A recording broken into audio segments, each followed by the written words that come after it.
The story takes place at dusk, with a woman running away from a creepy guy who keeps saying he would not hurt her. She reaches a dead end, and the man stabs her mercilessly. Blood pours out of her chest and her wig falls off, revealing that she was actually a man. The attacker fumes at the discovery and strikes again, spilling red, hot blood all over the ground. Saku wakes up, remembering the blood all over his body. He moves around casually, listening to the news that the body found was that of a serial attacker with more than 10 victims. The targets were always young women. The day moves forward with talk about a graduation trip. The receptionist tells Saku that he should enjoy his last bit of freedom before entering company life. Saku says he read some reviews online about a cafe he wants to visit, but he is not sure where it is. The woman tells him that Tamahira Cafe is at the summit of the mountain, so he'll have to climb. However, she also says that the owner's daughter had some tragedy, and the cafe has been closed for about a month, so it might just be a wasted effort. Saku says he'll just think of it as training and go up anyway. The woman feels envious, wishing her own kid had half his energy. Saku notices an incoming man and covers his nose because of the strong stench.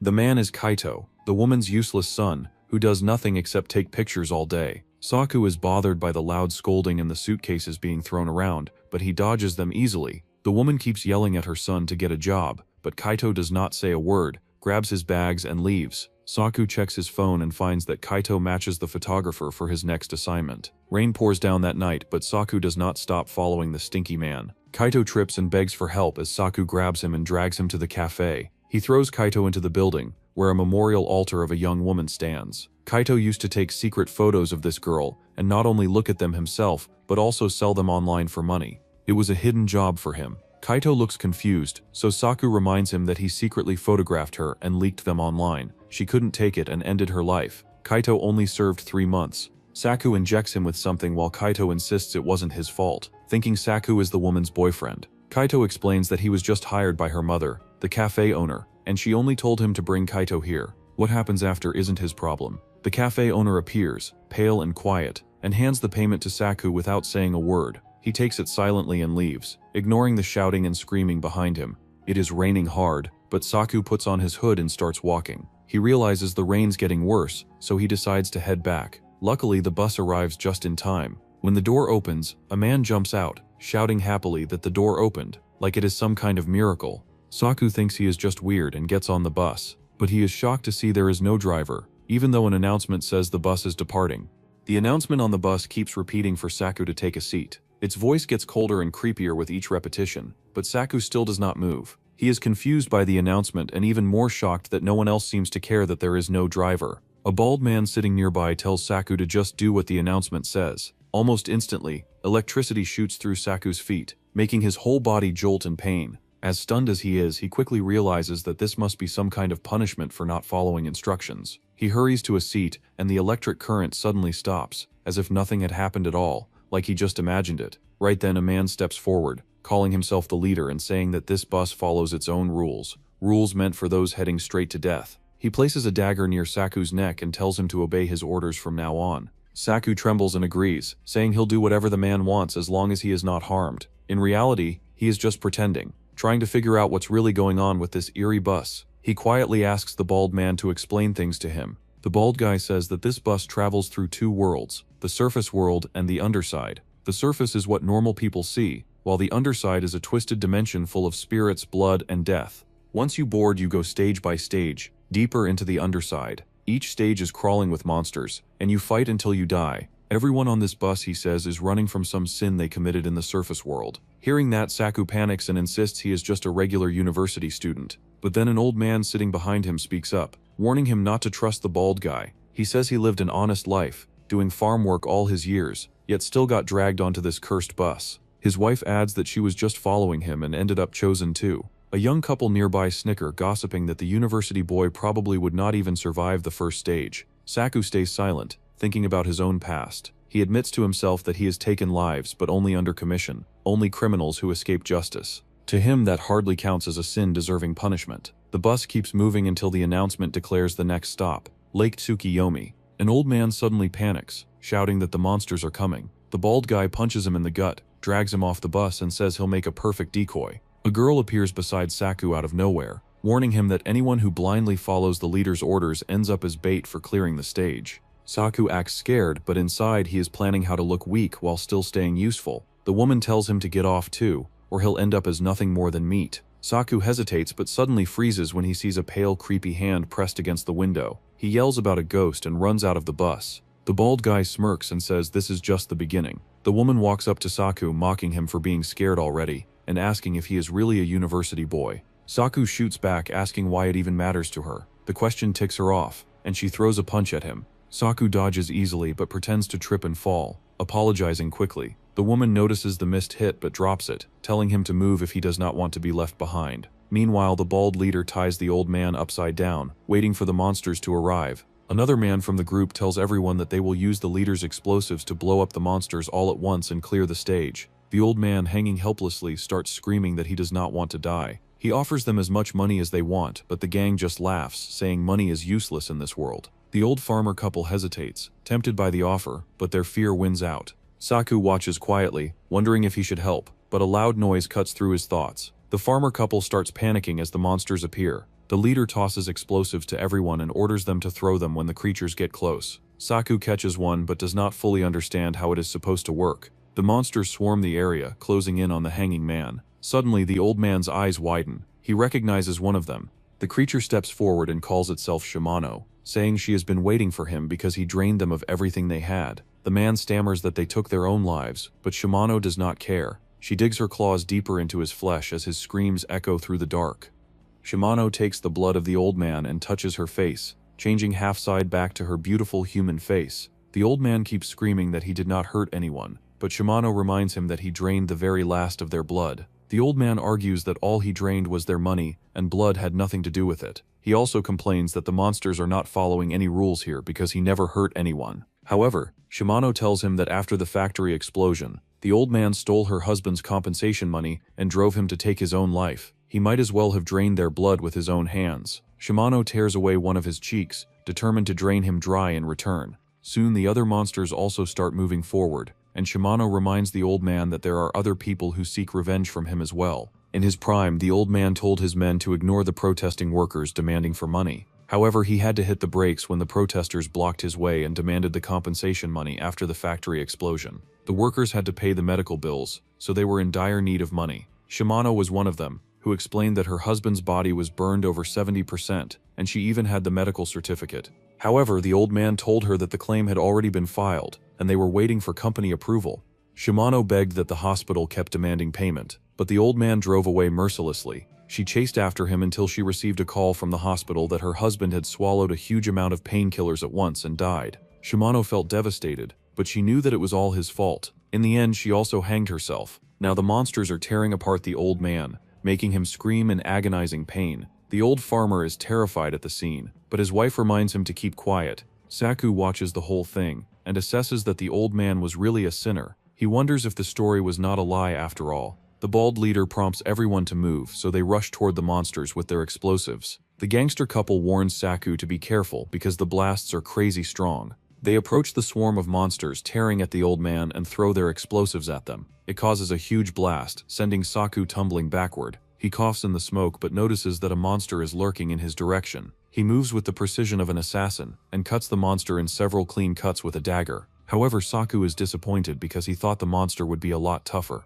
The leader approaches, asking if Saku eliminated the monster. The baddie couple thinks it cannot be him because Saku is a pathetic-looking guy. Saku pretends to be super scared and explains that the monster that got caught in the blast just happened to fall there. The couple believes him and tells him to look for the farmer couple. Saku is surprised that they are going to help them, but the woman says he is too kind to think like that. Behind them, the leader evaluates the monster and realizes that a blast cannot split a monster so clean in half. The group looks around the area for 1 hour but still cannot find the farmer couple. The leader curses that the couple ditched the group. Saku thinks they may have gotten caught in the blasts, but the leader explains the rules that after eliminating the monsters, every survivor has to board the bus, otherwise it will not move. The door only opens once it counts as cleared. If it is still shut, it means they are alive, wandering off on their own. This means they have to search for them outside. The couple thinks it is a waste of time because the monsters keep respawning, and if they keep fighting, they will run out of stamina and weapons eventually. However, the leader tells them to quit yapping and start searching. So the group starts moving out of the outer wall of the area. Saku hears a loud sound, prompting the leader to explain that the monsters have respawned. It means another fight, so the gangsters are determined to teach the old couple a lesson when they find them. They move through the fields, but Saku questions if the stage really reset itself because it feels way too peaceful. However, the baddie couple warns him not to let his guard down. Further down the way, they come across an old man with an ox. The woman asks what he is staring at, and the man starts saying that an old couple showed up at his place earlier, saying that they were running from something and asking for food. The group immediately recognizes that's the couple they are looking for. The leader confirms if the couple called themselves Harimoto and asks where they are right now. The old man says that they are still at his place as they keep saying something about being separated from their group. As they follow the old man, he mentions that he does not buy that they were attacked by something unnatural. The leader just agrees that it was probably a bear. Saku, following quietly, notices that the village seems real and the man looks human enough. He wonders what is going to happen next. The group follows the old man to an ordinary-looking house. However, Saku knows that according to the standards of this world, it is far too ordinary. The more normal it seems, the more suspicious it becomes. The baddie woman gets annoyed at a boy whistling at her, but the old man tells her not to mind it, saying the boy has been crazy for a long time. The woman warns him not to let that guy near her again, or she would not go easy next time. The old man shows them the way, where the Harimoto couple welcomes them with delight. The leader assumes there is nothing to worry about since two old geezers aren't much of a threat. The farmer couple expresses happiness at being reunited, pretending they were worried, even though they are the ones who ran away. The old man brings out hot dumplings and assures everyone there is no poison in them. The group is starving but still hesitates. The Harimoto couple starts eating, saying the people of this village are all kind. A big fat guy also rushes for the dumplings, but the old man scolds him for his behavior. The fat boy still grabs them, while the old man explains that his son isn't the brightest since he takes after his mother. The rest of the group finally grabs their own dumplings, glad to be eating something other than canned food. Saku also takes one, thinking that if the old man's son is eating it, it should be safe enough. The leader says they will leave once they finish eating, but the old couple insists they stay the night, saying it'll get dark soon and there are wolves and bears outside, so it is safer to leave at noon the next day. As if on cue, a loud sound echoes, probably a bear's roar. Unexpectedly, the leader asks Saku what to do. Saku asks if they have enough ammo, because whether it is a bear or a monster, if they don't have enough firepower, they better stay the night. The leader agrees that they will stay. The leader and Saku sleep peacefully, while the couple enjoys their nightly activities. However, the couple gets startled by a shadow in the window and rushes outside to catch the peeping Tom, who turns out to be the old man's fat son. The couple starts beating the guy for peeping, but the ugly mug still says the woman is beautiful. The tattoo guy is about to hit him more, but the old man steps in, telling him to send the lady back to her room, saying they can talk it out. The man follows the old man into a room where the old Harimoto couple is also present. The old man boldly declares that he wants to buy his girlfriend, while the Harimoto couple tries to convince him that a woman with tattoos can't be decent. They tell him to sell her off and use the money to get a better woman. The tattoo guy realizes the true purpose of these old folks for bringing them here. The old couple gets offended at the truth and starts gaslighting, saying he isn't a good person either. The old man keeps pushing, saying he should take the money while he can, since he is being hunted anyway. The tattoo guy tells him to shut up and crushes the cup in his hand. He turns to leave, but as soon as he opens the door, the fat boy appears with a stool and smacks it over his head. He keeps hitting the tattoo guy while the three time-worn freaks watch. The woman demands $200,000 for putting on a show in front of the leader tomorrow. The old man argues that the deal was for $150,000, but the Harimoto couple insists the leader is smart, and if he finds out, things will get ugly. After the bloodbath, the fat boy approaches the sleeping woman and climbs on her bed with a filthy grin. He puts a hand over her mouth so she can't scream in horror.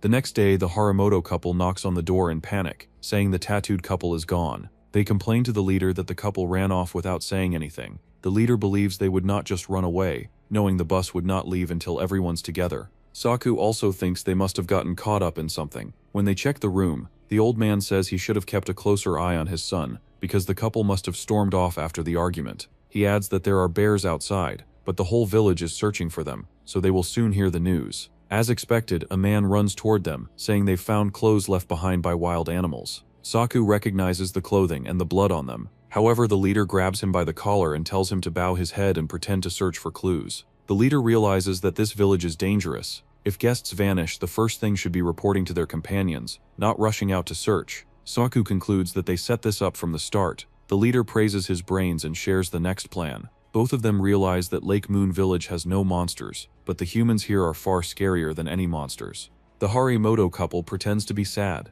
but the leader and Saku can tell that these folks seem to be siding with the villagers. The leader announces that they have no choice but to head back to the bus if the tattooed couple is really dead. However, the Harimoto couple wants to stay and search for the bodies for a few more days. Unexpectedly, Saku says he does not want to go back either. The leader grabs him by the collar, but Saku stays firm, saying he wants to live peacefully in this village if the alternative is fighting monsters. The leader throws him to the ground and steps on him, saying 2 people are dead here, so there is no point in staying. Saku argues that it only happened because they went into the village on their own. The leader asks the old couple, and they say they will stay in the village as well. Hearing this, the leader turns away and leaves. Later, Saku assures the 3 wrinklies that he'll take care of them from now on. They feel reassured and start saying they will find a decent woman for him to marry. Saku becomes so drunk that he starts snoring, making the old men laugh, saying it is like having a grandchild around. At midnight, Saku is sprawled on his bed but suddenly opens his eyes.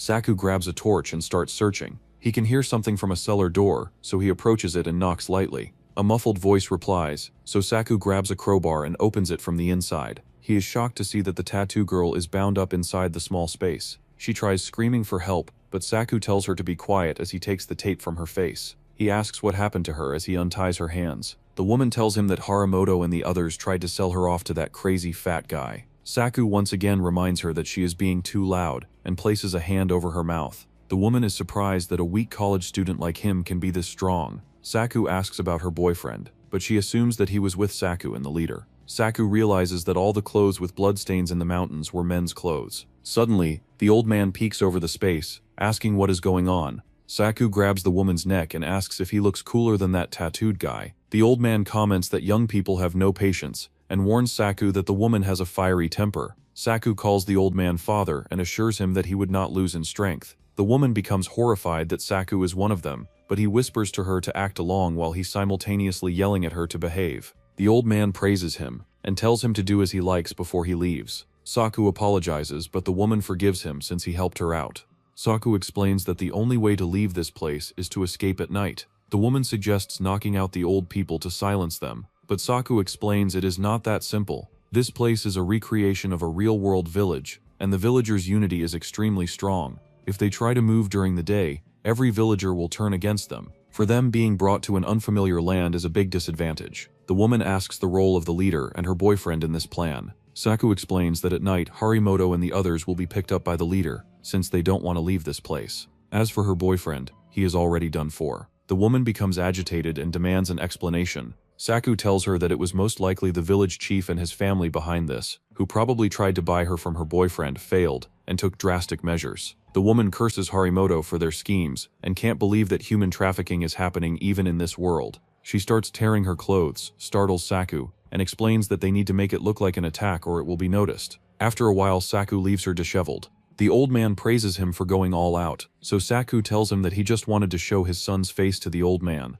As Saku strolls through the village, he comes across a woman screaming that she is not crazy. However, the villagers start beating her, saying that it is another episode. The woman starts crying, and Saku notices that her feet are chained on top of being confined in a small room. The villagers recognize Saku as the old man's adopted son, and also know that he bought the tattooed woman. They notice that he is not replying, so Saku pretends to brag about his possession. The villagers start laughing, but Saku just wants to end them all at that very moment. Later that night, the Harimoto couple brings out the food for dinner. Saku offers to help, but adds something to the meal as he carries it inside. The 3 wrinklies gather around to eat, but Saku tells them to start first, while he brings food to his brother and the woman. The 3 start eating right away and even praise Saku for being such a dutiful child. Soon their stomachs start hurting while their heads begin getting dizzy. Meanwhile, Saku and the woman sneak away. He tells her that the leader is waiting for them at the village entrance. The woman wants to set the whole place on fire before leaving, but Saku tells her that he already put the medicine the leader gave him into their food, so the oldies will die soon enough.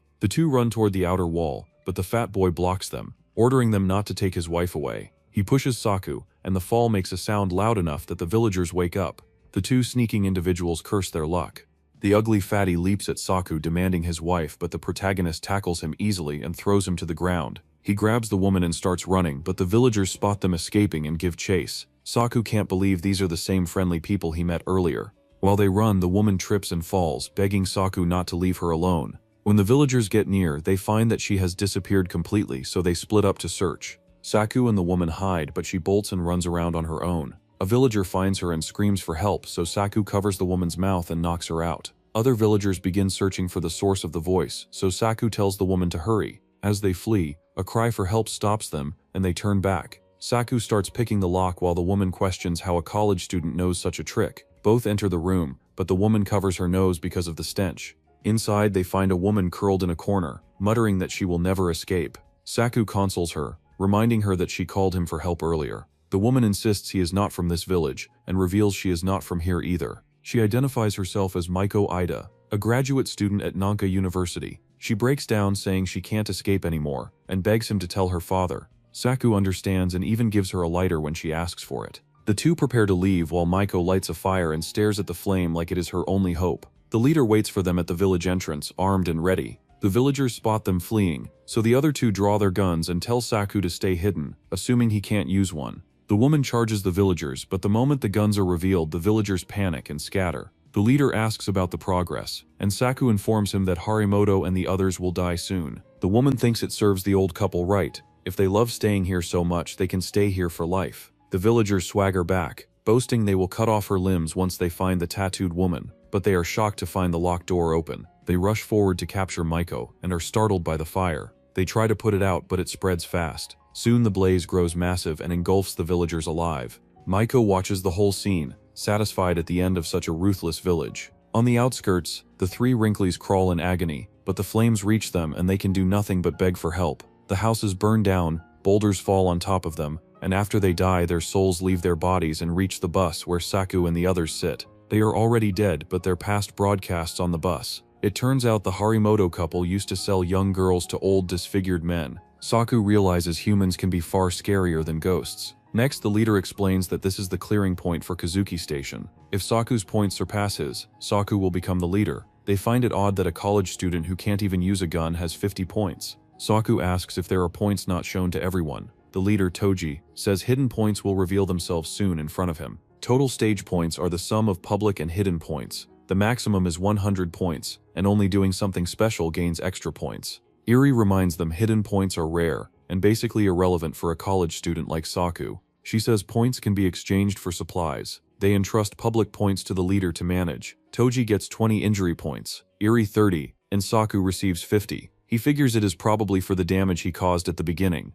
Eri approaches, assuming he has the lowest points. Saku plays along and tells them to take care of things. He wonders how to spend his points and notices an option. 10 points grant 2 minutes of contact with the real world under a random occurrence.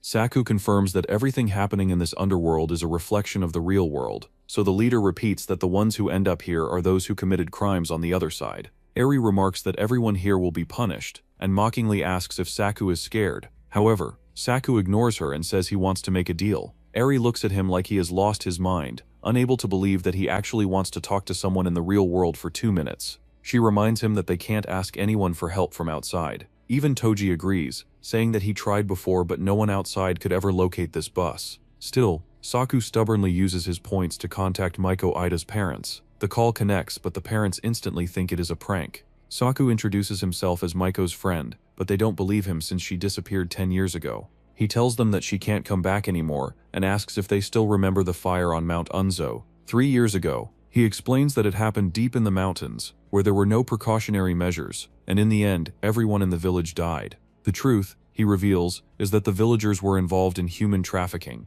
The place was so poor that they thought they could buy college students for just a few 100,000 yen. The couple finally connects the dots and realizes Maiko started the fire, but they still ask why she can't come back. Saku solemnly replies that she burned to death along with the village. He passes on her last words, saying she loved her parents and wished to be their daughter again in her next life. The old couple breaks down, their tears a mix of pain and relief, finally getting the closure that their daughter is truly gone. They reminisce about her cheerful life and tragic death. As the call disconnects, Saku wonders how much longer things like this will keep happening in the real world, and if the only way to stop them is from this side. Eri immediately calls him dumb for wasting his public points on anything other than supplies. She mocks him for being such a nerd who studies too much that he ends up screwing up when it really matters. Saku grits his teeth and snaps back, asking if she really has zero compassion after seeing those real-life scenes play out on stage. Eri glares, assuming he is acting all high and mighty. Toji steps in and tells them to chill out and not fight among themselves.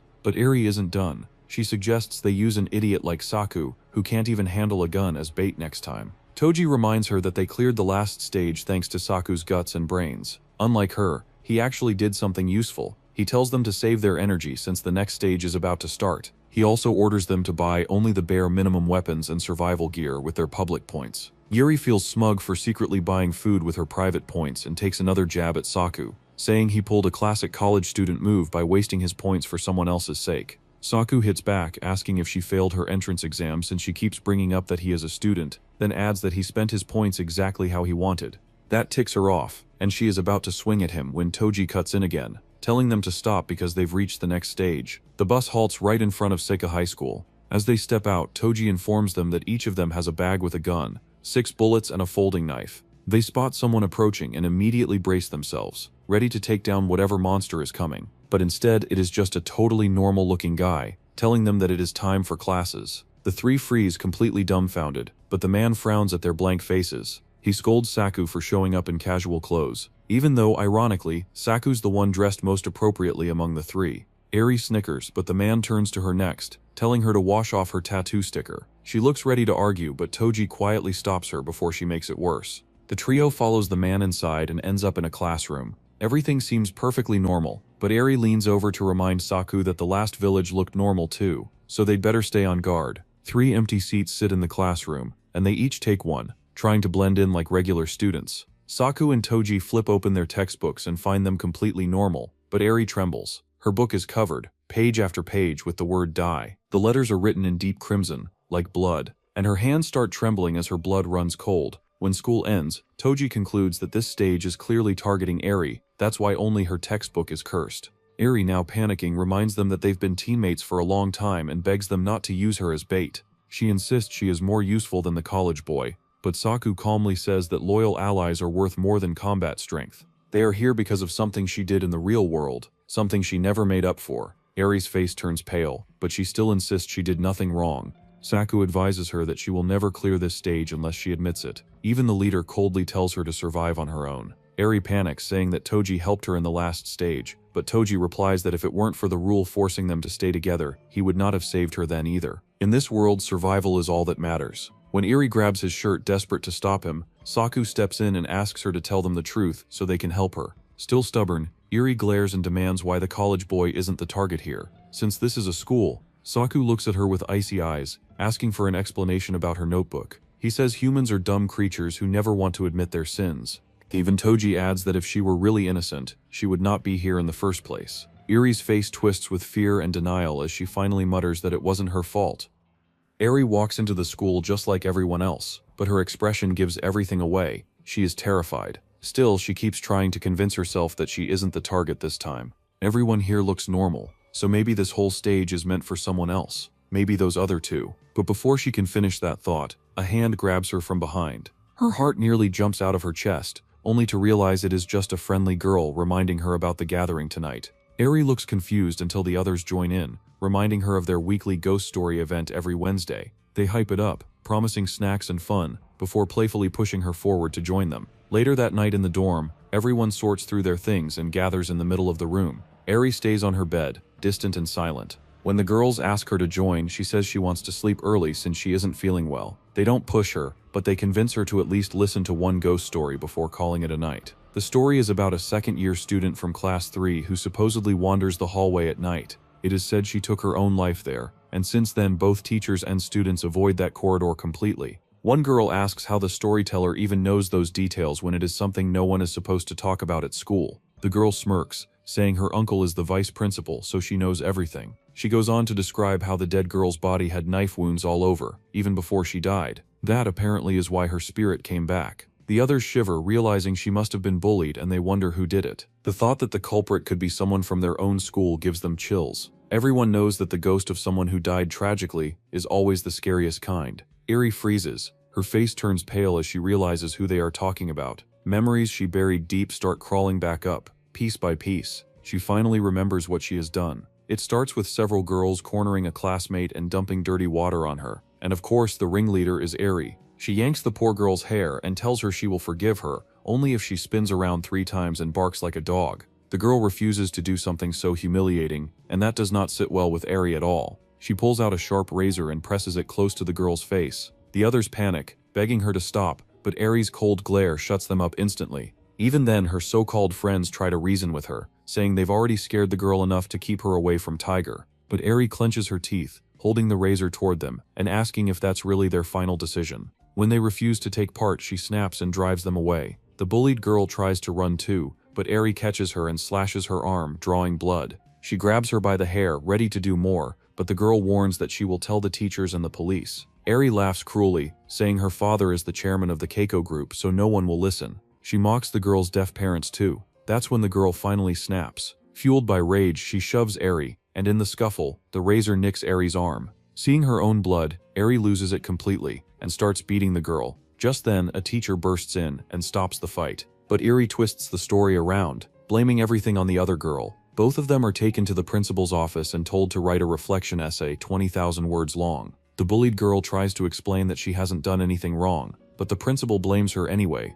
accusing her of being at fault for being bullied. When their parents arrive, the difference is stark. The principal greets Eri's father with a polite smile, but the man looks annoyed, telling her to hurry since he does not have time for nonsense. Meanwhile, the other girl signs to her mother that she is fine. Instead of remorse, Eri looks at them with disgust, claiming they must have done something filthy to earn their money to raise a daughter. Suddenly, Eri's father grabs her by the collar, furious that she has caused trouble. He announces that she would not be staying in the dorm anymore, and that he'll discipline her properly at home. Meanwhile, the principal expels the bullied girl without hesitation, claiming she injured a classmate with a knife. The girl protests that it isn't fair, but the principal coldly explains that Eri's parents are the chairpersons of the Keiko group, so there is nothing to be done. She tells her it is for her own good, and instructs her to explain it to her mother in sign language. On the way home, Eri's father keeps scolding her, saying she will ruin the company's reputation if word gets out. Still, Eri refuses to admit that she bullied anyone. Furious, her father yanks her hair and says she has been worthless since the day she and her mother came into his life.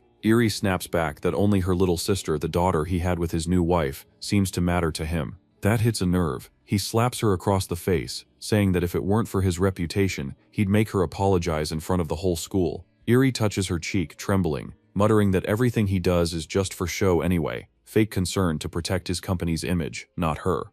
The next day, the girl arrives at school just like usual, trying to act normal, but before she can even take a breath, Eri and her minions drag her into a corner. Eri glares at her with that same twisted smirk and says it isn't over yet. The girl reminds her that the teachers and her parents already know about the bullying, but Eri just laughs it off, smug as ever. She asks if the girl really thinks any of that matters, pulling out the razor once again like it is some kind of toy. The girl threatens to report her, but Eri stays confident, saying that even if it turns into a huge commotion, all she'd need to do is show up at the school board. She reminds her that her father is the chairman of a prestigious company. There are endless ways for him to force her into voluntary withdrawal. Eri leans in close and whispers that if that happens, she will be stuck living a miserable life with her deaf mother. The girl's face drains of color as Eri presses the razor against her cheek, and a thin line of blood begins to drip down. During class, a boy sitting near the girl notices something off. He asks if she has caught a cold since she is wearing long sleeves despite the heat. He even offers her some cold medicine, but she quietly insists she is fine. Just then, Eri and her crew appear at the classroom door, knocking lightly but with that same sinister look. They motion for her to come out. The girl trembles, her hands shaking, but she still stands up and follows them quietly out of the class, while her deskmate watches the whole thing, worry written all over his face. Time passes and the boy starts to grow anxious. She has been gone for a while. When she finally returns, she looks completely beaten up, her hair messy, her uniform wrinkled, her eyes dull. She hides behind her textbook, hoping no one will notice. But the boy can't help asking if those girls did this to her. He suggests she tell the teacher, but she quickly brushes it off, saying she accidentally scratched herself. Before he can push further, the teacher throws a piece of chalk at him for whispering, and the class bursts into laughter. The boy stands to explain, but the girl interrupts, saying she just felt a bit sick and had gone to get some medicine. Still, the boy gently tells her that if she is feeling unwell, she should go to the infirmary, instead of trying to handle it on her own. After school, the girl walks home, exhaustion and sadness etched across her innocent face, but her rough day does not end there. Out of nowhere, a blonde boy, Eri's future boyfriend, grabs her and drags her with him, saying it has been a while. Snapping from sheer frustration, the girl slaps him hard across the face. That only enrages him more. He grabs her by the neck, tightening his grip. Just then, her deskmate rushes in, shoving the guy away and telling him to never lay a hand on a woman again. The blonde boy threatens him, but the deskmate warns back that he is actually looking forward to his arrest. He then takes the girl away, telling her that from now on, she has to fight back if anyone tries to hurt her again. Later, Eri meets the blonde guy, who's still fuming. She stands in front of him, calm and confident, telling him to give up on the girl because she already has a boyfriend now. He sneers, asking if she is here to mock him, but Eri just smiles coldly, saying she will avenge him. She reminds him that the school's rules clearly state that romantic relationships between students are grounds for expulsion. Then she reveals her ace, a photograph of the girl and her desk mate standing close together. The next day, the girl's mother demands an explanation at school. The principal explains that as a college prep institution, they don't allow romantic relationships between students. She claims to feel sorry for the girl since she has excellent grades and a tuition waiver, but points out that her performance has been slipping this semester. The principal also adds that the boy has already been expelled. The girl protests, saying he wasn't involved at all, but the principal explains that they have the photo evidence that was sent anonymously. She clarifies that she might have been able to save the girl if she was the only one who received the photo. However, the girl has had enough, so she runs away from the office. Later, the students are chattering about the usual school activity when the screams of someone dying echo throughout the building as the students stumble away from the hanging figure. Meanwhile, Eri is off deciding whether to go tease her future boyfriend again when she hears the terrified screams of her minions. She turns around confused until her heart stops cold. There it is, the hanging blue-tinted body of the girl she tormented, swaying slightly in the air. Now in the present, Rari tries to convince herself that none of it was her fault. She blames the principal, the homeroom teacher, even the girl's deaf mother, anyone but herself. But when the ghost of that same girl appears before her, Rari's bravado shatters completely. Her face drains of all color in front of the horrors of her past. Eri clutches her head, trembling and screaming, while the other girls burst into laughter. It was just a prank all along. Furious, she flips them off, cursing under her breath as she gets off the bed and storms out of the room. The girls snicker, whispering that she is totally lost it over a harmless joke. Running down the long, dim hallway, Eri mutters that everyone in this place has gone completely insane. She stops by the restroom, trying to calm herself down and convince her mind that this whole stage isn't targeting her. She insists she had nothing to do with the girl's death. It must be meant for Saku. Determined to clear her name, she decides to talk to the leader in the morning. But as she walks back, an eerie sound echoes through the hallway, the metallic scrape of a razor being pulled out. The dorm rooms suddenly vanish, leaving behind a single endless corridor. Panic kicks in. She sprints, but her foot catches, and she crashes to the ground just as the lights begin flickering out one by one. Trembling, she curls up, hugging herself tightly and shutting her eyes. Then come the slicing cuts, sharp, quick, and the warmth of blood dripping down her arms. Her scream rips through the silence, startling her roommates who wonder how she could be this terrified over just a prank. Eri keeps screaming, shouting that she did not cause anyone's death, that she is innocent. But her roommates, now with ghostly twisted faces, stare at her and ask if that's really true. Her mind blanks and she collapses on the spot. When she wakes up the next morning, she is back in her bed. For a second, she thinks it was all a nightmare, until she sees the marks carved across her arms. Suddenly, the door slams open. Her father storms in with the principal, furious that she did not wake up even after her roommates tried. Eri tries to explain that no one woke her up, but the principal insists that 3 people couldn't all be lying. Her father's temper flares, and the sound of a slap echoes through the room. Later during PE, her father berates her again, accusing her of hurting herself just to disgrace their family. He declares he is taking her home immediately. When Eri snaps back in frustration, he silences her, saying she has humiliated them enough, and that if this mess hits the news, it'll destroy their reputation.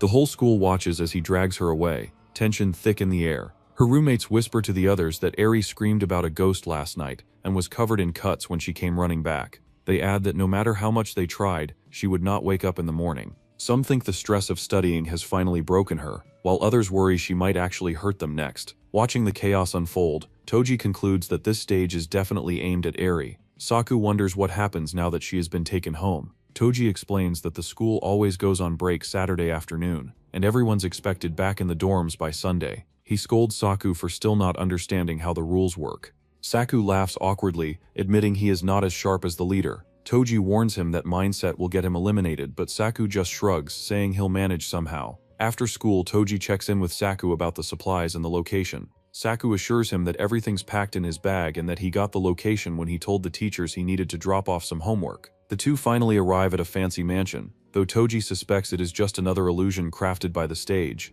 As an attendant leads them inside, Eri suddenly appears, pounding on the glass in desperation, trying to get their attention.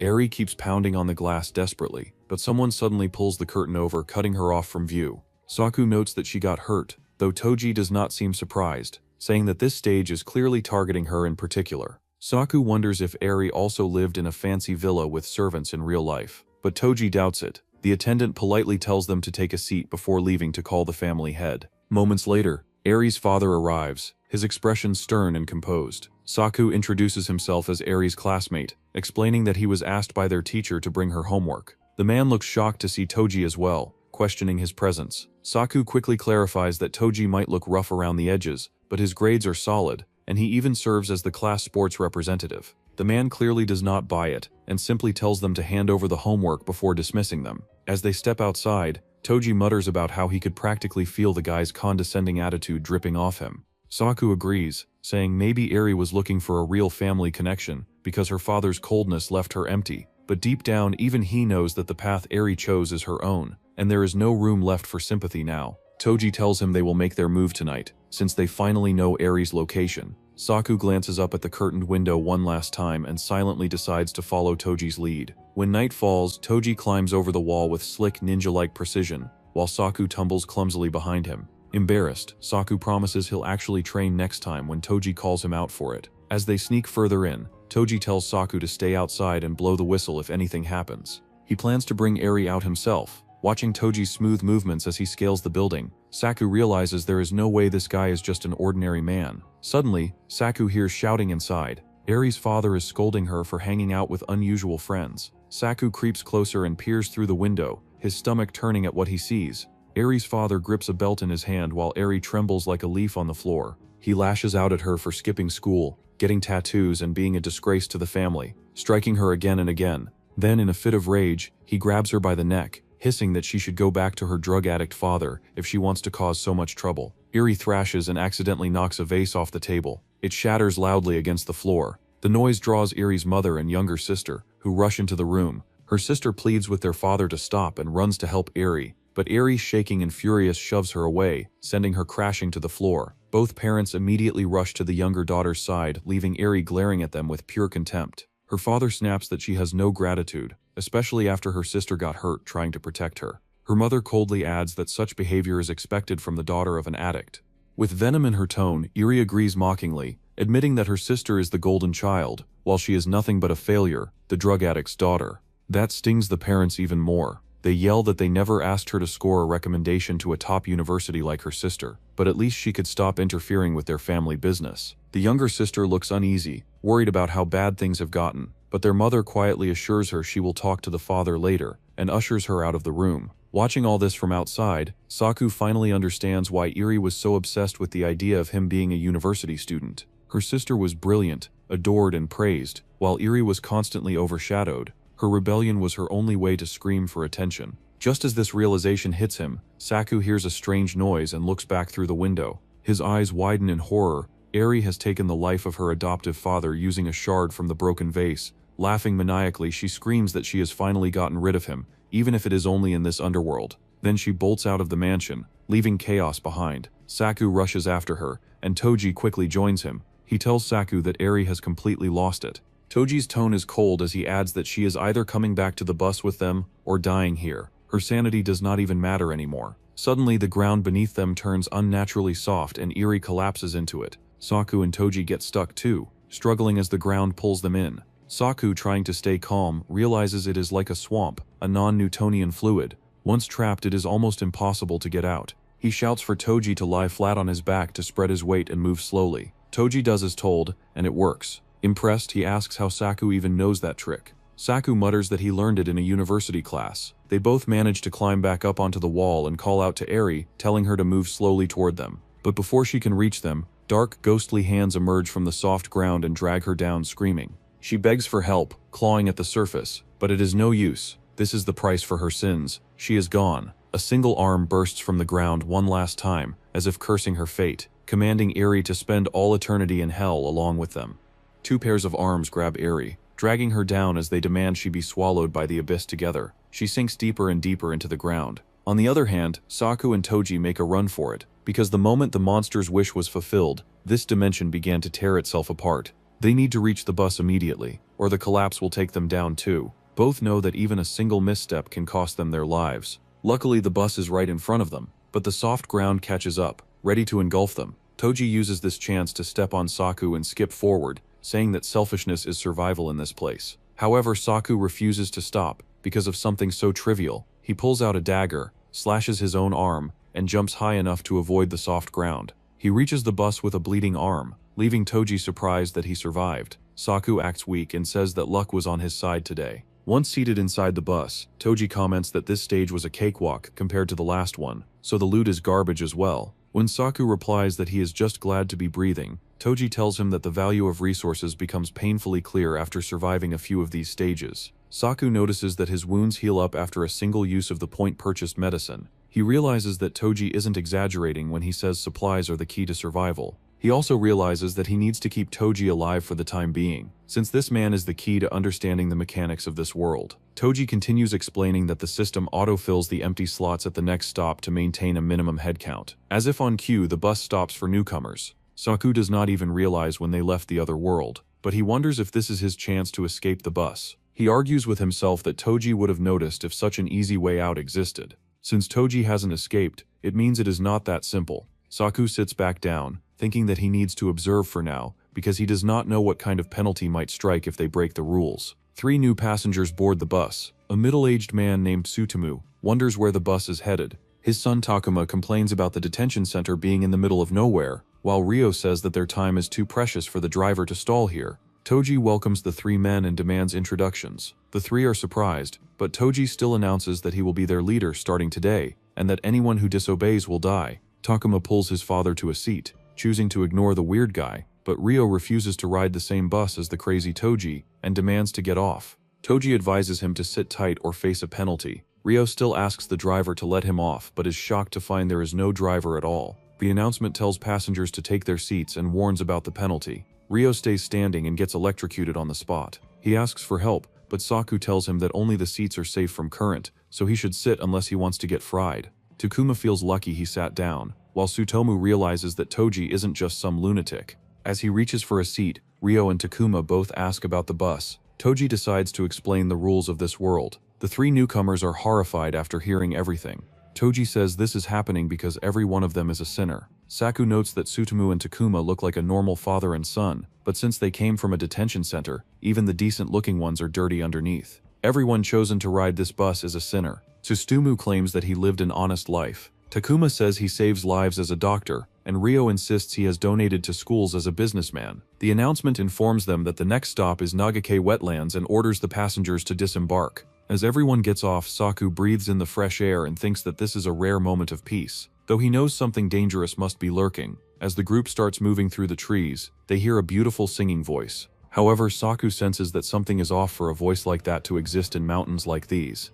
Toji warns everyone to keep their guard up, reminding them that this world isn't some kind of game. Tsutomu flinches when a thick fog suddenly rolls in, but Toji stays calm, pulling out a rope and telling them to clip it around their waists so they would not get separated. Everyone does as instructed, and they begin walking through the heavy mist. Out of nowhere, a loud thud echoes, and when they turn around they see Ryo sprawled on the ground, his leg bleeding. Saku quickly pulls out some medicine, but Ryo hesitates, complaining that the bottle does not even have a label. Saku shrugs, saying there are no doctors here anyway, and presses the slab over Ryo's wound. To everyone's shock, the injury heals instantly. Ryo stares in disbelief while Tsutomu and Takumi are just as astonished. Toji, unfazed, tells them that if Ryo's already healed, they need to keep moving. They continue their trek, pausing only for a quick meal, but the path seems endless. The newcomers are exhausted to the point of collapse, and Ryo ends up tripping again. This time he spots a piece of cloth hanging from a small branch, and starts screaming about a ghost. The others roll their eyes, telling him to quit talking nonsense. There can't be any ghosts in broad daylight.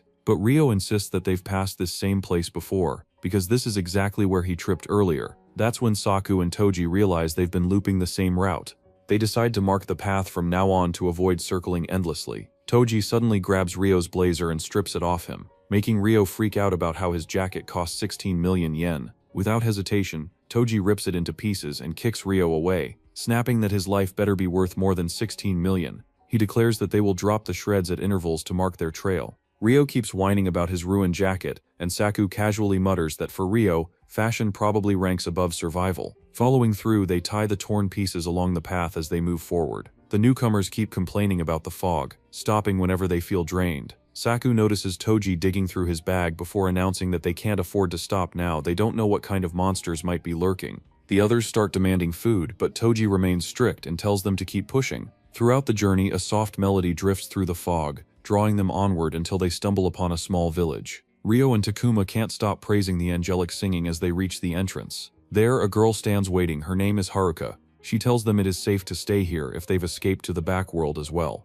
Both Saku and Toji sense that something's off, but Tsutomu, starving, asks Haruka for food while Ryo and Takuma gush over her beauty. The three newcomers thank her as they eagerly follow her deeper into the village. Saku tries to warn them, knowing all too well that newcomers to the back world always get lulled into a false sense of peace. He also knows that once these fools realize there is no food or water, they will ditch the group. Still, if he and Toji go in too, they might be able to keep things under control. Toji seems to have the same thought, so they both step into the village after them. Inside what looks like a peaceful, ordinary place, the group is treated to a massive feast. The three newcomers devour everything like they haven't eaten in weeks, while Toji and Saku don't even touch their plates. Haruka notices and asks if the food isn't to their taste. Toji calmly replies that they are just too tired to eat. Hearing that, Haruka smiles and says rooms have already been prepared for refugees like them. Toji immediately excuses himself, heading for the room, and Saku follows. When Saku quietly asks if it is fine to leave the others behind, Toji answers that they can always catch the bus once these chickens get wiped out.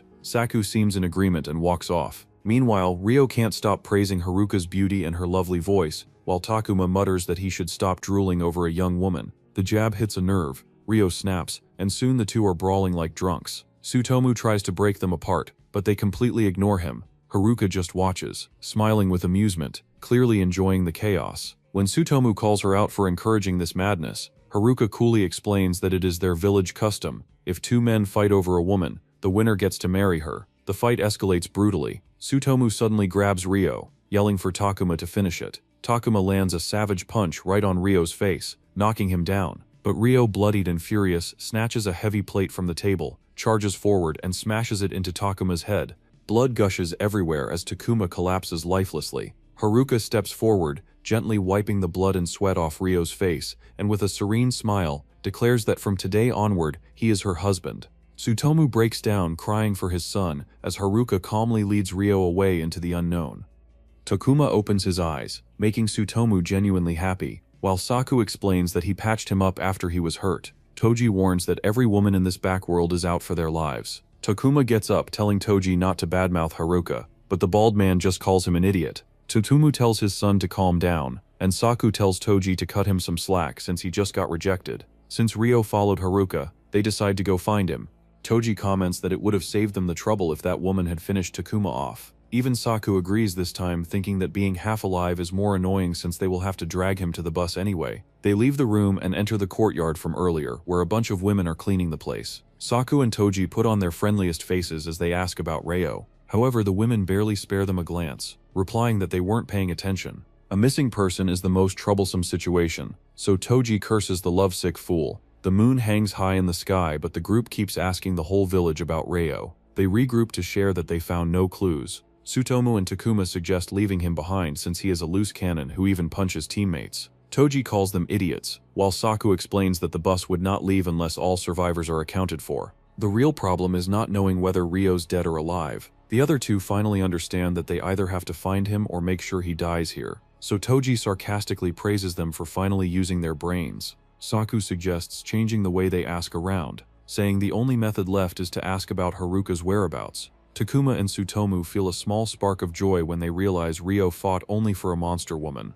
However, Saku tells them to lend a hand if they are that happy. Takuma realizes they want to use him as bait, and Tsutomu stands in front of him, refusing to let his son do something dangerous. Saku has no choice but to look at Toji. The bald guy grabs Takuma and yanks him off the ground as Tsutomu flails around, asking him not to touch his son. Toji simply shows his powerful fist, and Takuma reluctantly agrees to help. Toji finally throws him back to the ground and tells him to get moving as Tsutomu helps his son. In the middle of the night, as fog covers the entire village, Takuma knocks on Haruka's door. She tells him to come in, but he peeks at his busmates before he steps inside. The sight of Haruka leaves him completely baffled, and he presents her the flowers he got for her. Haruka takes the flowers with delight, snips the stems, and arranges them in her hair. Takuma becomes mesmerized by her beauty and takes her hand like a lovesick fool. From outside, Toji and Saku can see that he has completely forgotten his job after being blinded by love. Haruka confesses that she likes Takuma so much that she could eat him up, literally. Her face twists back into its monstrous form as she bites into his shoulder. Takuma shoves her away, and once he realizes what's happening, he starts trembling, telling her to stay away from him before passing out on the spot. Outside, Tsutomu panics and asks the others to save Takuma, but Toji explains that they are doing this to learn her game, so charging in now would ruin everything. Saku warns them just in time to cover themselves as a loud explosion erupts and a lengthy monster bursts out of the room. Saku sharpens his gaze, realizing the monster has grabbed Takuma, and starts running after it. However, he is stopped by a group of villagers holding torches in their hands. The villagers with torches start closing in, surrounding the three completely. Tsutomu, confused and panicking, can't understand what's happening, so Toji scolds him for being an idiot. Saku steps in to explain that everyone here is trying to finish them off, and that these people are actually monsters in disguise. Toji asks Tsutomu if he can handle a gun while rummaging through his bag. Tsutomu questions why they even need one, but Saku replies that he can shoot since Toji taught him. Toji then tells Tsutomu that the only thing he can handle are explosives, and decides to give him a little demo. He throws one toward the villagers, and the explosion sends them flying in all directions. Tsutomu breaks down, crying that it is useless, but Toji snaps at him to shut up if he does not want to die. Then Tsutomu suddenly starts barfing at the gruesome sight of monster arms and legs scattered around. His horror only grows when he sees what he has just thrown up. Saku coldly explains that it is the meal they had for lunch, making Tsutomu realize that the delicious food was actually inedible junk crawling with bugs, and the wine Haruka sweetly poured for them was nothing but filthy water. Disgusted, he clutches his neck, but Toji grabs him roughly, refusing to let a weakling drag him down. The three start firing at the monsters and even toss explosives to blow them up, but the creatures keep crawling back up, zombie style, ready to attack again. Saku and Toji fire repeatedly, but they soon run out of ammo. Toji, fed up, grabs the useless and still panicking Tsutomu and hurls him straight toward the monsters to use him as bait. And as the creatures swarm and grab Tsutomu, Toji bolts, yelling at Saku to stop zoning out and move. Saku steels himself, reminding his conscience that only major criminals are chosen for this bus. Even the ones who seem harmless could be monsters in the real world, so they don't deserve sympathy. As the two sprint into the woods, they are swallowed by pitch darkness. They can't use any light, it'll just attract more monsters. Toji declares that he gets first priority on the medicine, since he is the leader, and starts digging through his bag. Saku only has a small scratch on his hand, but the pain stings badly, likely because of the poison. He knows Toji has similar wounds, and has already used most of the medicine. As expected, there is barely any left to treat everything. When Toji asks about Saku's condition, he casually says it is just a scratch and wraps it up.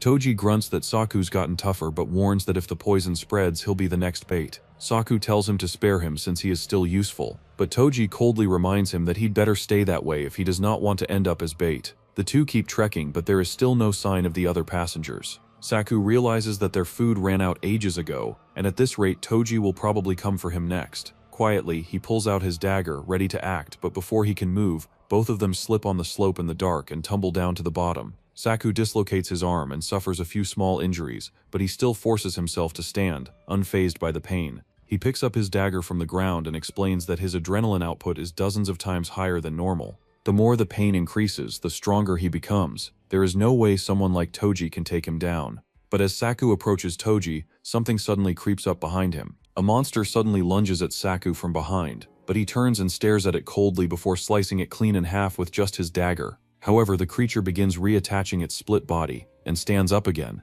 making Saku realize that the only option now is to run. At that moment, Toji grabs onto Saku's leg, begging him not to leave him behind. Saku smirks, saying there is no way he could ever abandon their so-called leader. He starts dragging him away, and Toji finally realizes that Saku had this kind of strength all along. Saku runs through a cave, dragging Toji behind him as all sorts of twisted beings chase after them. When Toji asks what the plan is, Saku only reminds him that he was the one who begged not to be left behind. Of course, he is using him as perfect bait material. Suddenly, Saku hears Takuma's voice echoing from a large hole nearby. Both Takuma and Ryo are lying in a big nest next to a massive egg. Takuma cries out that he is going to die, but Saku advises him to keep quiet if he does not want to attract more monsters. Takuma keeps yelling for help, and Saku tells him to shut up, feeling irritated at the rule that all survivors must return to the bus. It is seriously starting to get on his nerves. Saku takes Toji's backpack, but Toji accuses him of stealing supplies. Saku explains that he is only going to use the rope to pull Takuma up since they still need him alive for the bus.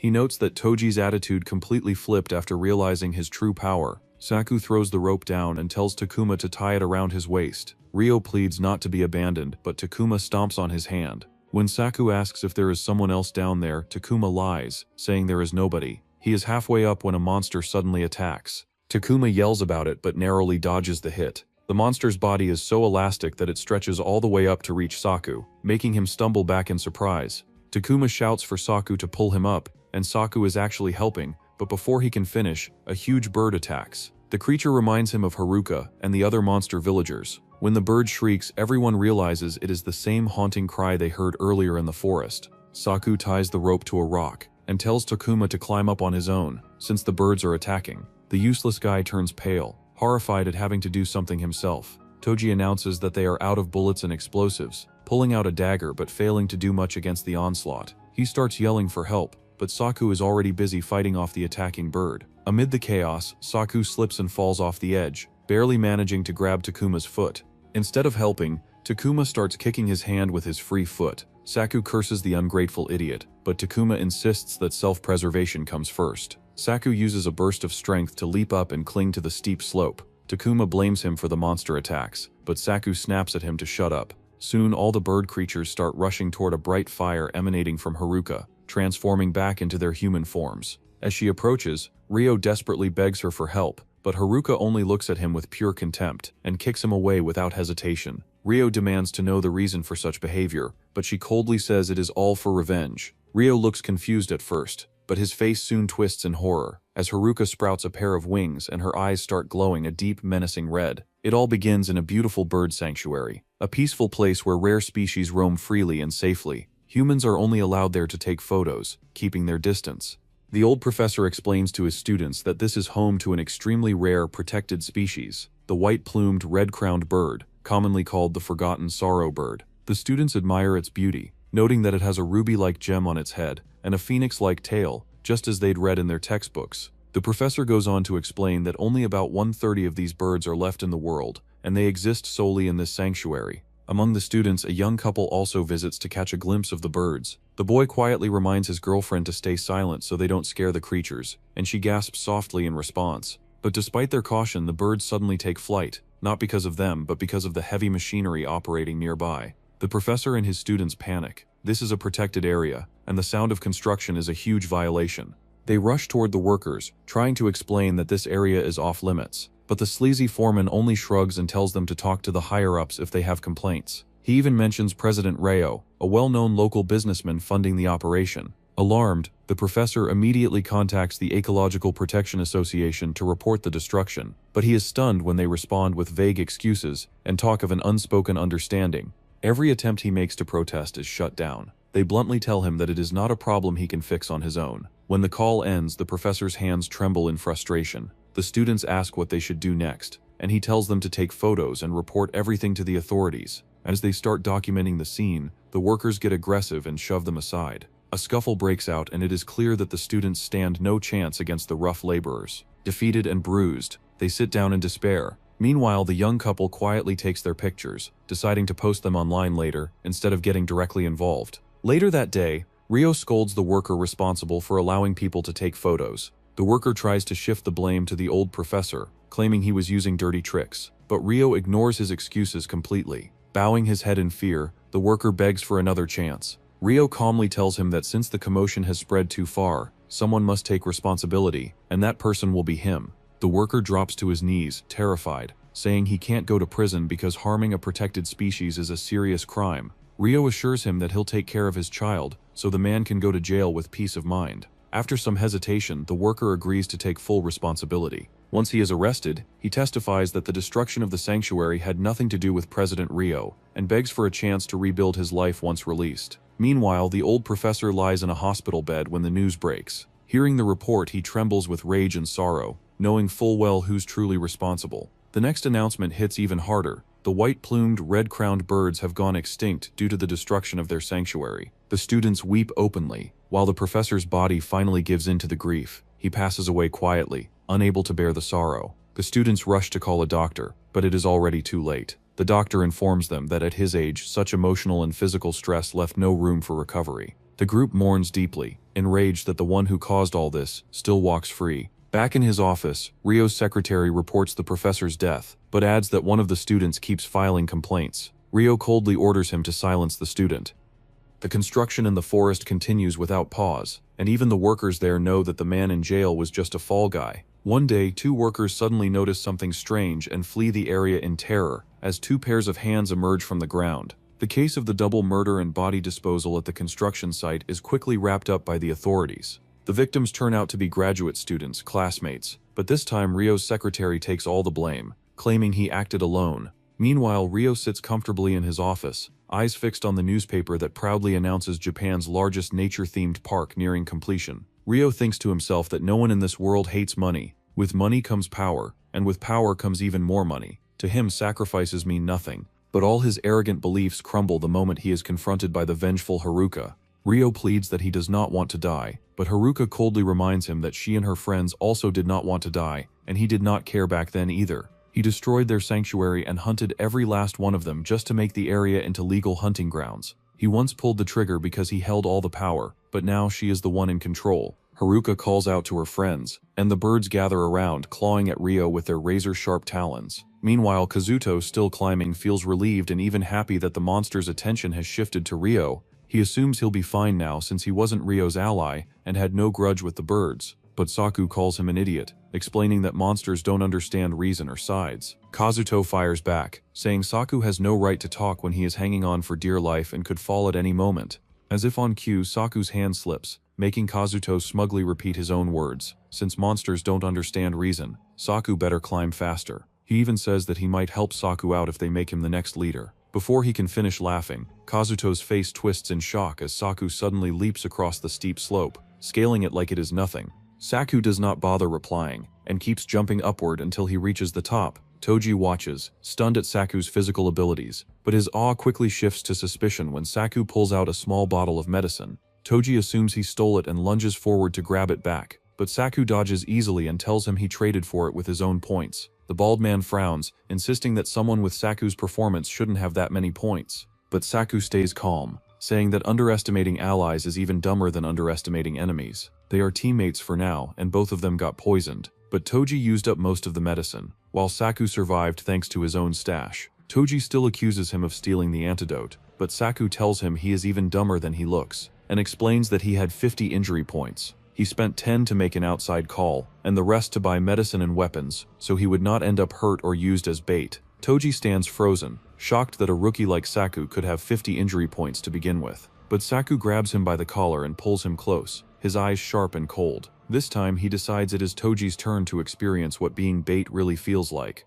Toji is shocked by Saku's strength but still tries punching him. Saku easily blocks the punch with his hand and throws him over his shoulder. Toji says that he has been hiding his true power this whole time, but Saku tells him to go get a taste of being bait. Toji finally loses his composure as Saku drags him towards the bird nest. Kazuto finally makes it up, but the birds set him as their next target and start nipping at him. However, Saku drags and throws Toji right in the middle of them, so they start attacking him while Saku and Kazuto start running away. Toji desperately calls after them, but the birds tear him apart limb by limb. 3 years ago, he also tortured a man for interfering with their business. However, the man remained resolute, saying that all drug dealers should drop dead. Toji became furious after hearing that and started attacking the man with a sharp dagger. Now he has met the same fate as his previous wrongdoings. Haruka commands the birds to go after the two escaped humans, not letting a single one get away. Outside, Saku runs fast while Kazuto chases after him, asking him to wait. He even admits that Saku is the leader from now on since he is strong,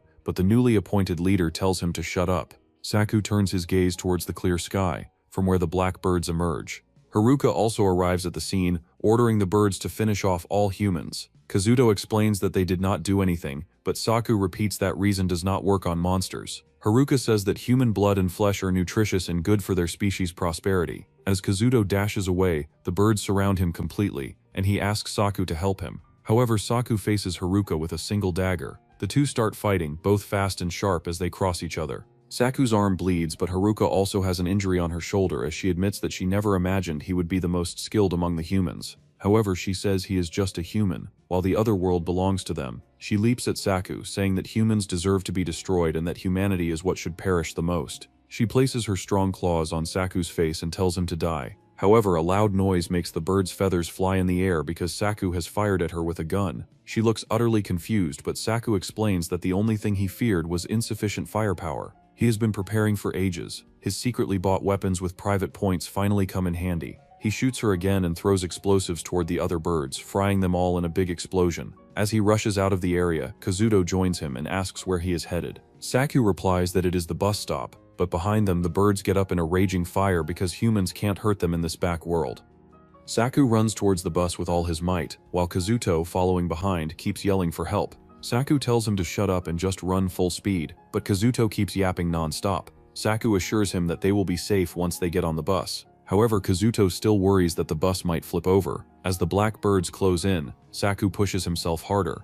The bus is right in front of him when the monstrous birds suddenly block their way. Saku leaps up to dodge an attack, but Haruka appears before him, determined to destroy all of humanity. Saku watches her sternly as she steps closer and launches her attack. He jumps again, takes out a sword behind her, and slashes her head off in one swift motion. Her body drops lifelessly, while her head rolls on the ground. Yet Haruka smugly says that she can't be finished. Saku thinks otherwise as he plunges the sword into her forehead. She screams as blood pours out like a fountain, but Saku keeps going. The birds attacking Kazuto turn into feathers as Saku finishes her off. Kazuto watches the scene and tries to act friendly with Saku, asking where he got the sword from. Saku explains that he traded it through the system's hidden collection. Kazuto realizes that Toji never mentioned it and tells Saku that he is the leader now, since he wants to know about the rules of the backworld. However, when Saku does not respond, Kazuto gets pissed at his attitude. In frustration, he can only take it out on Haruka's already dead head. As soon as Kazuto steps into the bus, the announcement tells him to be seated as the bus is departing soon.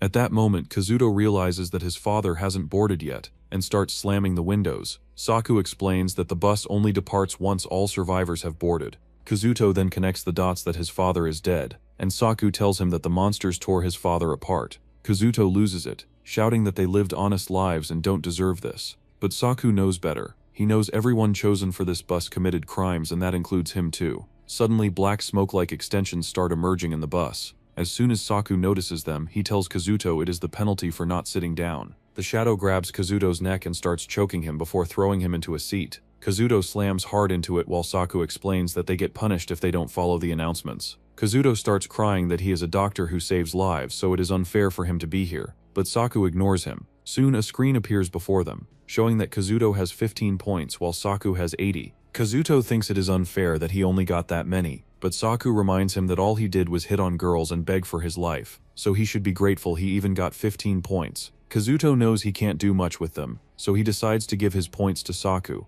like they did with Toji as a leader. However, Saku makes it clear that he does not want the points, and isn't becoming the leader. Kazuto can only grit his teeth at the outright refusal. Next, Saku receives 66 damage points, while Kazuto receives 40, which he decides to trade for food and medicine. The bus announces that they are entering a private space viewable only by survivors. Saku decides to stock up on food, medicine, and weapons, while Kazuto does not have that luxury, and can only grab the lowest grade stuff. All the supplies get loaded into the bag. Kazuto is surprised that such a small bag can fit everything, and Saku explains that backworld bags are like multi-dimensional space. As the bus stops, Kazuto yells that they're out of the backworld, and starts slamming the windows, thinking they can get out now. Saku remembers he thought the same before and decides to use Kazuto as a test subject. He figures there must be a reason Toji never got off at bus stops despite being in the backworld longer. However, the bus gives off an eerie vibe as a long dark arm grabs Kazuto by the shoulder. The long dark arm grabs Kazuto's shoulder, leaving him terrified to see a hooded figure standing behind him. The hooded figure throws him across the seat, making Saku realize that Kazuto can't move or speak. He starts fearing if he would also be penalized for not stopping Kazuto. However, the hooded figure moves toward him and signals him to stay silent, leaving Saku petrified. When the hooded figure vanishes, Saku starts heaving from the pressure he felt before, while Kazuto remains out cold. The bus announces that new passengers are boarding as Toru and Hime step into the bus. Hime says she does not want to ride this rundown bus, but Toru explains that their driver couldn't come due to a landslide, and they have waited an hour for this bus, so they don't have any choice right now. Hime complains that this is Toru's fault for dragging her to a villa in the mountains, but he assures her that he will make it up to her when they get back. He offers a designer bag, but Hime says she will only accept it if it has really good leather. Toru agrees to her request but is shocked to see that there is no driver, He starts yelling about the self-driving bus, saying that their company has been researching self-driving vehicles, but even they are not ready to run a bus yet. Soon, the announcements start telling them to be seated, making both of them startled. Saku calmly tells them to sit down or they will regret it. Totoro assumes he is threatening them, but Hime tells him not to fight since the bus has already started and they can't get off now. The environment of the bus changes, becoming darker than before. Totoro is surprised while Hime wonders if they have entered a tunnel. Both are shocked to see a bright sun outside that changes the environment to crimson red. Panic strikes when their skin starts splitting, so Saku gives them the last warning to sit down. Torofu thinks about it, grabs Hime, and throws her on a seat along with himself. The environment turns back to dark, and their skin heals, making them wonder if they were haunted. They are shocked when Saku tells them that this bus goes to the backworld. He explains that everyone on this bus bears a sin, so the backworld chooses them to make them pay for their crimes. Toro claims to be a well-known businessman who donates to charity all the time and says that he has not committed any crimes. Himin also tells them that she is not much of a famous actress but has never done anything bad. Saku knows that everyone says that in the start, but the reality differs very much. When the bus comes to a stop, Saku explains that they have arrived at the next stage. The bus announces that they have arrived at the jewelry country and orders them to disembark and enjoy sightseeing. Kazuto, now awake, holds his head, muttering that it is starting again.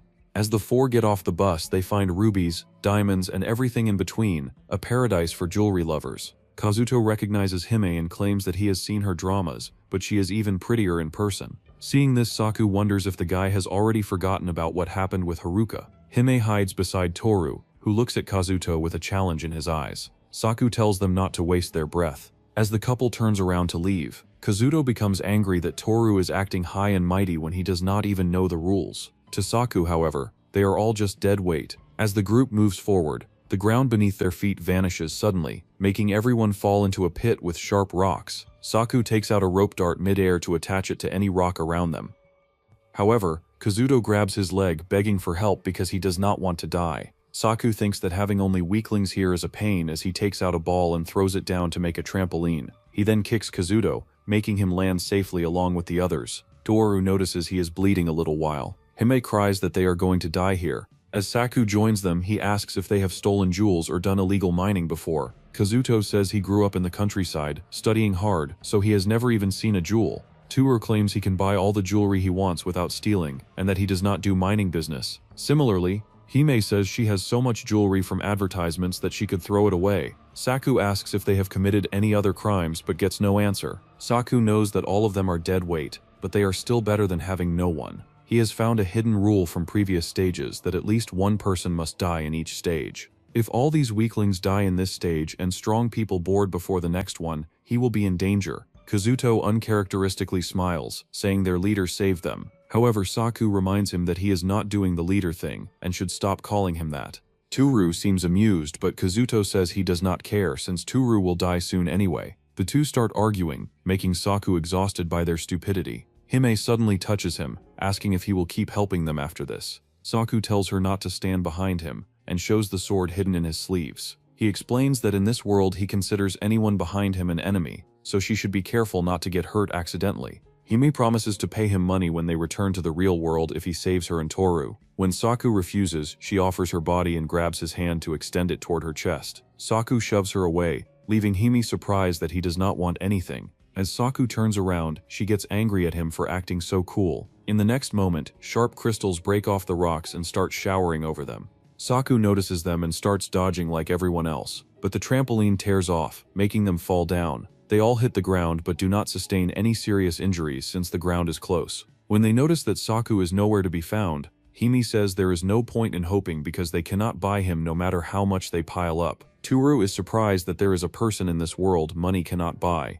But Kazuto says they do not even know if they will get out alive, so promising money is obviously useless. Hime feels confident that they are not dying in a place like this, but Kazuto decides not to bother with them anymore, and starts looking for Saku, wondering if the boy has abandoned them. All he finds are gray monsters coming towards them. As they are cornered, Kazuto calls for Saku, but no one comes for help as they are captured. Saku watches them and is glad that he moved right after landing, or he would have gotten caught as well. However, he is astonished that those dead weights just gave up without any resistance. The gray soldiers take them to a grand hall before a pink monster. Toru tries to throw weight around, but Kazuto tells him that monsters do not care. The pink monster scrutinizes them, but Toru and Hime sternly ask who he is. while Kazuto tells them to watch how they talk if they do not want to die. The pink monster welcomes them to the jewelry country, but Toru points out that this treatment is not exactly a welcome. So the monster says he will welcome them if they can answer his riddle. The monster grabs a crescent dagger and asks what is lighter than a jewel, so light that it lifts up the left side of a scale.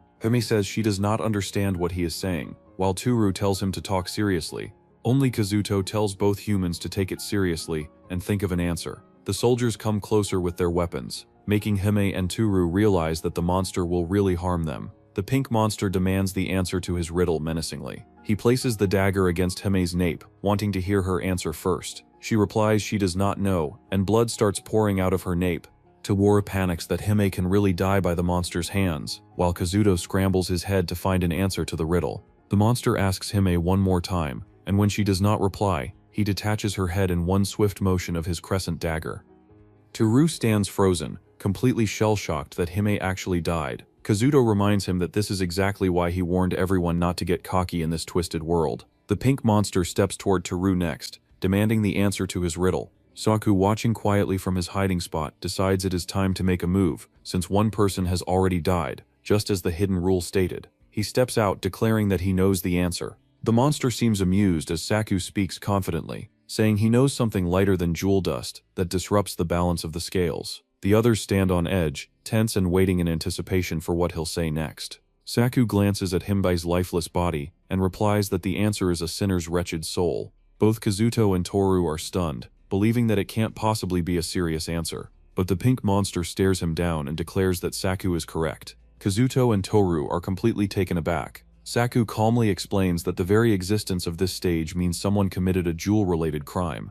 Since women tend to value jewels more than men, the culprit must have been Hime. As if on cue, her soul drifts out of her body and settles on one side of the scale, while Kazuto and Toru argue that this defies the laws of physics. The pink monster explains that the moment she committed the crime, her soul became the lightest and most wretched thing of all. Toru goes pale as realization hits him. It really was a jewel-related crime. Before he can recover, the crescent-shaped dagger tugs at his neck. He panics, asking why he is being targeted too. But the pink monster just smirks and asks the next riddle. He wants to know what's heavier than jewel dust, something that makes the left side of the scale drop and never rise again. Toru blurts out things like houses, cars, gold, and diamonds, but all his answers are wrong. The monster's weapon inches closer and Toru, terrified, begs Saku to help him. Without hesitation, Saku replies that the answer is a sinner's heavy sins. Instantly, several bodies buried under rubble appear on the other side of the scale, causing it to tilt violently. Saku notes that it is another correct answer, but also realizes something grim. The sins shown on the scale suggest that Hime alone isn't enough. The monster knows what really happened in the past. The pink creature spares Toru this time, but Saku keeps staring at him, making him squirm in discomfort. The monster then announces that the three humans are now his guests for answering correctly, and orders them to follow, promising they will be treated well. The trio hesitantly trails behind him, though Kazuto can't shake off the memory of Haruka using the same hospitality trick. Saku tells him it is good, he is finally being cautious for once. Toru lingers, staring at the scales until Kazuto calls him out. He flinches but keeps whatever he is thinking to himself. Later that night, under the high crescent moon, the three men find themselves seated separately at lavish tables in a grand room. None of them have a clue what's going on, but Saku advises them to stay quiet. Soon, three women make a dramatic entrance, dancing gracefully, and immediately catching Toru and Kazuto's attention. They look completely mesmerized until Saku coldly reminds them of Haruka, clearly unimpressed that they've already forgotten that lesson. The women place dishes before them, and the pink monster urges them to eat. But when Toru and Kazuto look down, they're shocked to see that the dishes are filled with stones. The monster insists they eat since they've come from far away. Toru awkwardly tries using a fork, but the food is solid rock, impossible to bite. The monster's smile fades into anger, accusing them of refusing to eat because they don't want to be friends. In a fit of rage, he decides to use them as sacrifices. As soldiers surround them, Kazuto demands to know why Saku isn't resisting, but Saku stays quiet, unreadable. The three are thrown into a dungeon, where only Kazuto and Toru panic and tremble. Kazuto desperately asks if there is anything they can do, but Saku steps forward, calm as ever, revealing that he has a plan. He brings up the mining site incident, but Toru nervously insists he does not know anything about it.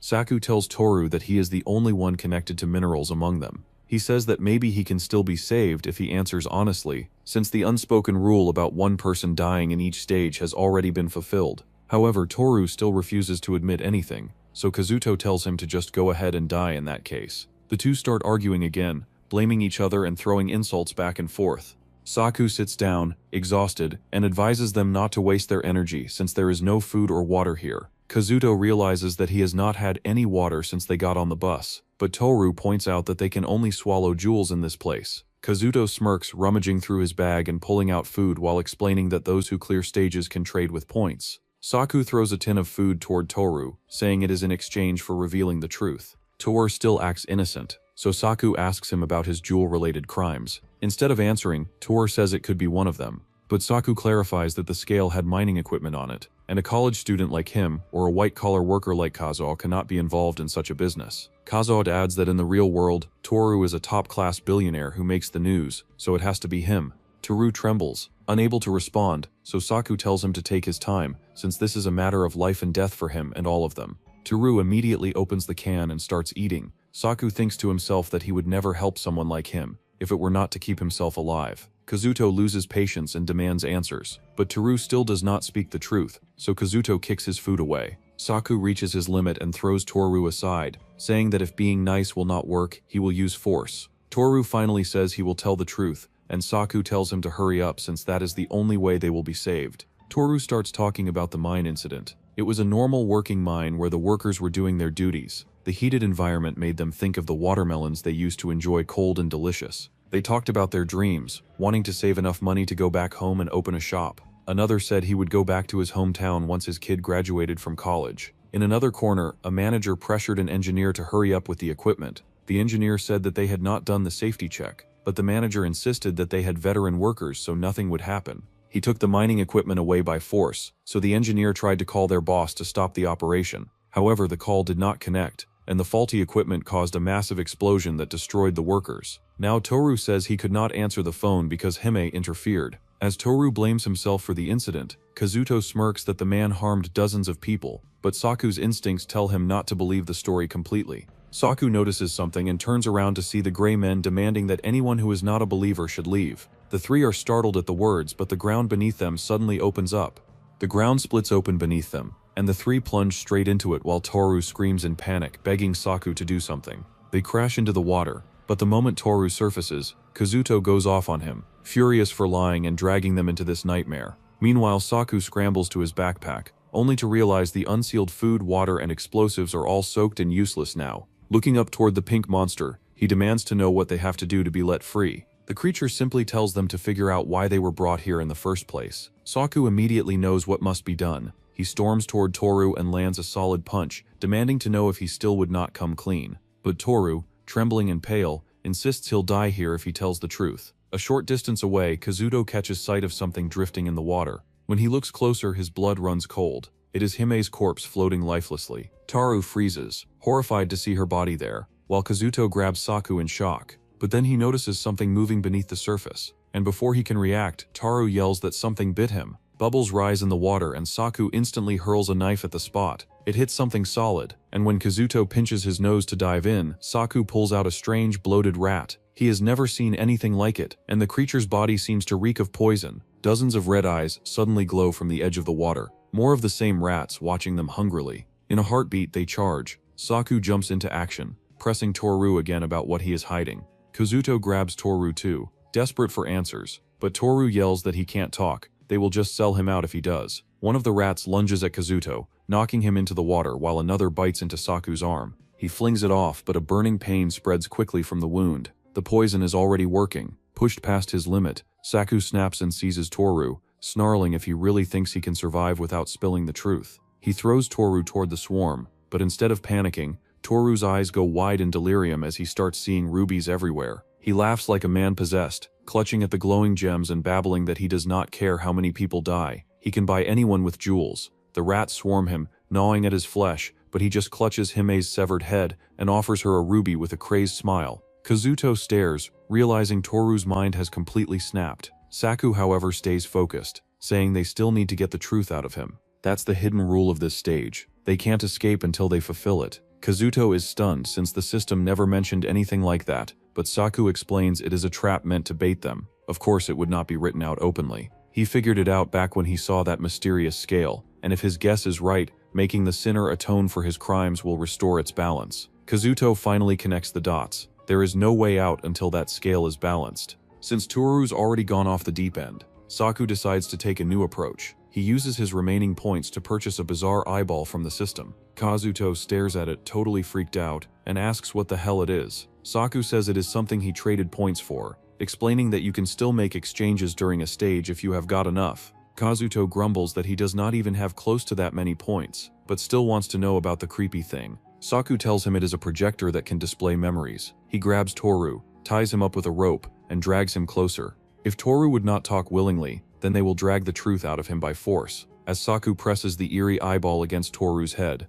The secretary informs Toru that after the explosion in the mine, the police and rescue teams have arrived, but no survivors have been confirmed yet. Toru explains the proper strategy. First, a statement, then an apology, followed by compensation. They will say they are doing everything they can for the rescue efforts. He decides to handle the victim's side himself and rely on Congressman Shuto after that. After finishing his friendly call with Congressman Shuto, his secretary asks about the compensation pay date. Toru's tone turns cold, and the secretary reminds him that he was the one who told him to calculate the compensation amount. Toru declares that just because they calculated and published it does not mean they are going to pay it. The secretary feels sorry for the victims' families, but Toru tells him to give them his own salary, if he is so kind. He lights a cigar and comments that those bottom feeders knew the risks when they took the job. He adds that the company did all the safety procedures, but the workers were not following the manual. The secretary leaves defeated. All of this is revealed from Toru's memories through the creepy eye. Kazuto calls him a terrible villain for not compensating the families. Saku states that it was such a big incident that even he heard about it. The others must have also thought it was paid when the compensation details were released. Saku asks Toru if he does not feel guilty for destroying other people's families. Toru says he really regrets it, but Saku knows that he only regrets it because he does not want to die in the backworld. If he could get out, that regret would disappear too. Toru begs him to help, but Saku grabs his collar and shows the monster that they have revealed the truth. As soon as the pink monster acknowledges it, the ground beneath them starts shaking as a platform rises. Kazuto is happy that they can get out now, but to Saku, it does not seem that simple. The platform stops in front of the pink monster, and Saku asks if there are any other demands. The monster tells them to leave the sinner behind. Toru screams that he already admitted his crime, so he deserves another chance. Saku coldly asks if the dead people also get another chance to start over, and if the families he destroyed can become happy again. The monster grabs Toru and tells Saku and Kazuto that they will be free once the final ritual is over. They take Toru to a ritual altar and throw him into a well. Toru watches the jewels inside and loses his mind again.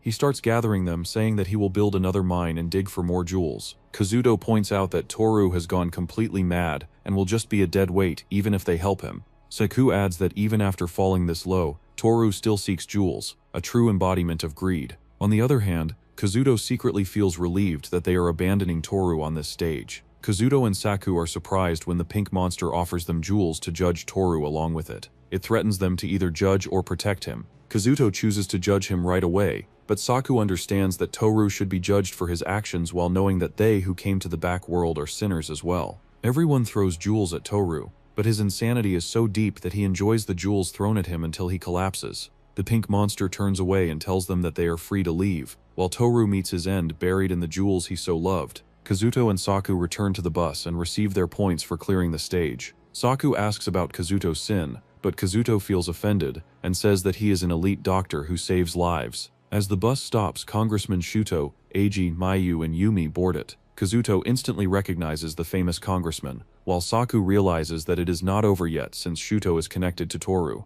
According to the rules, new passengers are added to the bus. Shuto looks troubled. Eiji stays calm, while Yumi and Mayu are straight up terrified. Taking advantage of the moment, Kazuto confidently assures them that he'll protect them since he's already cleared 2 stages. They thank him for explaining the rules, unintentionally giving his ego an unnecessary boost. Meanwhile, Congressman Shuto starts banging on the windows, yelling that he's being trapped on this self-driving bus by his political opposition since the elections are near. The bus system immediately warns everyone not to cause a disturbance or a penalty will be imposed. As the atmosphere grows eerier, Kazuto steps up to stop Shuto before his antics drag them into another penalty. But Shuto shoves him aside, ticking Kazuto off. The two lock eyes in silent challenge, tension hanging heavy in the air, while Saku just stays quiet, watching. The bus enters a dark tunnel, and the lights go out. Suddenly, monstrous hands scrape against the windows, sending chills down everyone's spine and scaring Shuto out of his mind.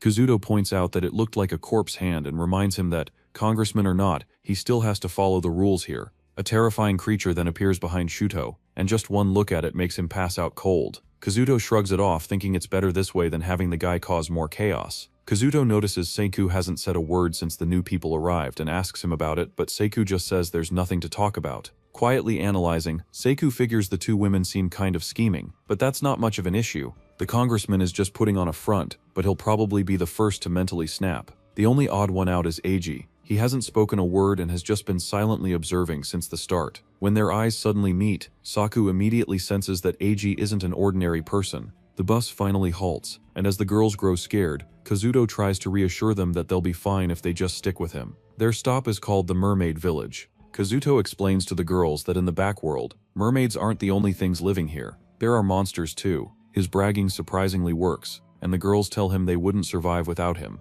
Meanwhile, Saku splashes water on the unconscious Shuto to wake him up, and tells him they've arrived at the stage. Shuto, however, refuses to move, whining that he doesn't want to go somewhere so dangerous. Saku doesn't care for this dead weight, but since they need to sacrifice at least one sinner, a weak-willed guy like Shuto seems like the perfect pick. Kazuto suggests leaving him behind since he'll have to follow anyway once the penalty kicks in. Saku agrees, and they all head out, leaving Shuto alone. Shuto sighs in relief the moment they're gone, but then the ground beneath him starts shaking. A decayed hand bursts out of the dirt, sending him into absolute terror. Meanwhile, the rest of the group enters the village. There's no one around, just silence, and empty houses, while Kazuto keeps running his mouth about how he'll protect everyone. Saku and Eiji check out the buildings and realize they're made from seaside rocks. Suddenly, Shuto comes crashing into one of the walls Saku's been inspecting, shouting that a ghost hand dragged him all the way here. Right after that, the wall cracks open and some disgusting liquid seeps out, though it doesn't seem harmful, so the group decides to leave it alone. Kazuto announces that they need to find shelter before nightfall, reminding everyone that in the previous stage monsters appeared after dark. Saku lets him take charge since the guy's been acting like he knows everything after just 2 successful runs.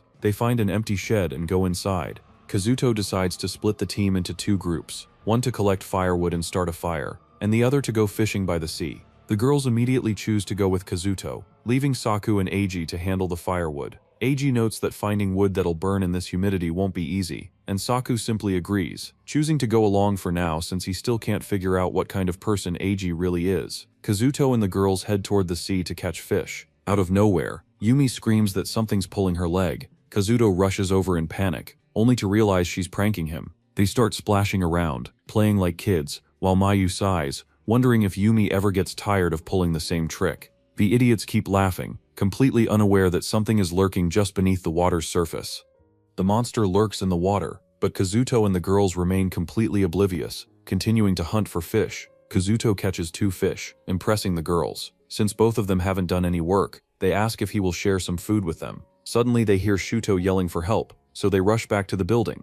They come across Eiji and Saku, and Kazuto doesn't miss the chance to brag that he got some fish, asking about the firewood. Eiji explains that they couldn't find any dry wood because of the humidity. Mayu worries that it would be scary without fire at night, while Yumi scolds the 2 men for failing to bring firewood. Kazuto tells them not to say things like that since they are teammates. Saku decides to check on Shuto, and when they enter the building, Shuto is a trembling mess, yelling that there are people all over the wall. However, no one can see anything on the wall, so they wonder if the fat man has gone crazy. Eiji checks the walls and analyzes that the wall is normal. When Saku asks about what Shuto claimed, Eiji says he must be losing his mind. As night falls, Yumi scolds the 2 men again for not getting firewood, and announces that they won't get any food. Kazuto instantly comes to their defense, saying that if they lose teammates, they lose their chances, so they can't fight among themselves. The girls listen and stop fighting, but Saku still says he will go look for firewood, and begs them not to skip their meal. He drags Kazuto with him, saying he is scared to go alone. As the 2 leave the building, Kazuto asks if Saku wants him to protect him on a night like this. Saku says he will let Kazuto stand out in front of the girls. Kazuto thanks him, but Saku thinks he is a happy guy if he actually believed that. Saku hands him a lighter and explains that it is the supply he traded for. Burning leaves would be easier than searching for firewood with this lighter. However, Saku asks him to tell the others that Kazuto is the one who traded for it, as the women will respect him more that way. Saku plans to use this idiot to probe Eiji. The fog starts getting thicker, so they decide to head back quickly. As they move forward, 2 red eyes appear in the bushes. Saku notices something and turns back, but the eyes disappear. When they finally get back to the building, the girls claim they were anxious without Kazuto. It boosts his ego, and he happily shows the lighter he traded for. They start a campfire and cook the fish they caught earlier. Mayu worries that 3 fish for 6 people won't fill them up, but Yumi says that people who aren't useful don't get food. Eiji asks how they plan to divide the food, and Yumi says that only Kazuto and they get food, nobody else. Eiji points out that the leaves were collected by Saku and Kazuto, so by that logic Yumi and Mayu can only eat raw fish since they didn't help with the fire. Yumi asks Kazuto to say something, but he says to help each other since they are teammates and steps toward Shuto. Eiji reminds Kazuto that Shuto is the most worthless person, so he should get appropriate food. Kazuto agrees and throws 2 fish heads in front of Shuto. Seeing this, Saku realizes that Eiji understands everyone's personality and has control. He understands that Eiji is no ordinary person, and feels glad that he has been pretending to be weak. When everyone is done eating, Kazuto suggests keeping watch in pairs at night since they don't know what might happen. He pairs himself with Saku, while Eiji pairs with Shuto, thinking that he is better than someone troublesome. The 2 girls pair up but complain and ask Kazuto to join them. However, Kazuto explains that he and Saku have been partners the whole time, so it is easier to work together, and it's just watching inside the room. In truth, he understands that life is more important than women. Saku also thinks he is making a proper decision for once. At midnight, everyone falls asleep while the 2 girls keep watch. The 2 are not happy and believe that even Kazuto is unreliable. Suddenly, some small stones fall from the wall, so Yumi goes to take a look. However, as she nears the wall, an eye peeks out of it. Seeing the 2 eyes peek out of the wall, the 2 girls shriek out. Shuto is terrified and cowers in a corner while the others stare at the scene in front of them. Kazuto hides behind Saku, but the protagonist himself looks appalled as he comments that the eyes are blinking. However, Eiji takes a dagger out and decides to check it out, making Saku believe that the man has some guts. A system window appears in front of Saku because he triggered the system when he tried to uncover Eiji's real identity. Moreover, only he can see it, making him believe that it is yet another rule of this world. The greedy system tells him that checking a member's identity will consume all his points. Saku is surprised, but he trades for info anyways because he can earn points later, but not knowing Eiji's identity can put them at risk. However, the lazy system tells him that he will receive the documents in 1 hour. Eiji rushes towards the eyes with his dagger and starts stabbing it with no mercy. The girls cover their noses because of the rotten spell and are horrified hearing the shrieks coming from the eyes. Shuto falls unconscious while Kazuto is almost there as he listens to the terrifying voice of sandpaper grinding together. Eiji keeps stabbing the eyes, not stopping even though a gooey material starts pouring out of it. Something finally emerges out of wall and yells about how hurting it is. The girls cover their noses in disgust while Eiji kicks the monstrous thing away and asks it questions while stepping on the thing. The entity screams out that he is a human. Eiji comments that it would be easy in that case, and steps on his neck. The entity screams in pain, but Eiji shows no mercy. As he asks about the other world, the entity has no idea what he is talking about, so Eiji concludes that it belongs to this side. He asks about the self-proclaimed man's appearance next. The thing tells him that it caught a strange disease which caused corals, barnacles, and other sea parasites to grow on the body of the villagers. Eiji forces the thing to reveal that they eventually hardened and became part of the tough walls. The audience is shocked to find that the walls are made up of people, but Eiji remains cold and calm as he asks who is responsible for it. As soon as the thing reveals that it was done by mermaids, Eiji ends the thing with his dagger. The thing's head detaches, and the inside reveals that everything was made of corals and stuff. Saku thinks the thing was a victim, but Eiji says he only freed him from his sufferings by taking his life. Sensing the new hero in the group, the girls start gushing over Eiji now. Kazuto is not happy that he stole the spotlight, but Saku tells him to drop it since there's no way in hell that he can beat Eiji. Kazuto yells that the dead thing just moved, but it must be his imagination since the thing is creepy and disgusting, even in death. Everyone gathers around the campfire. Eiji announces that Saku and Kazuto will keep watch while the others take a rest to save some energy. Kazuto does not like that a newbie is bossing around, but Saku tells him to shut up and sleep. Once everyone falls asleep, Saku rummages through his bag and takes out the data on Eiji.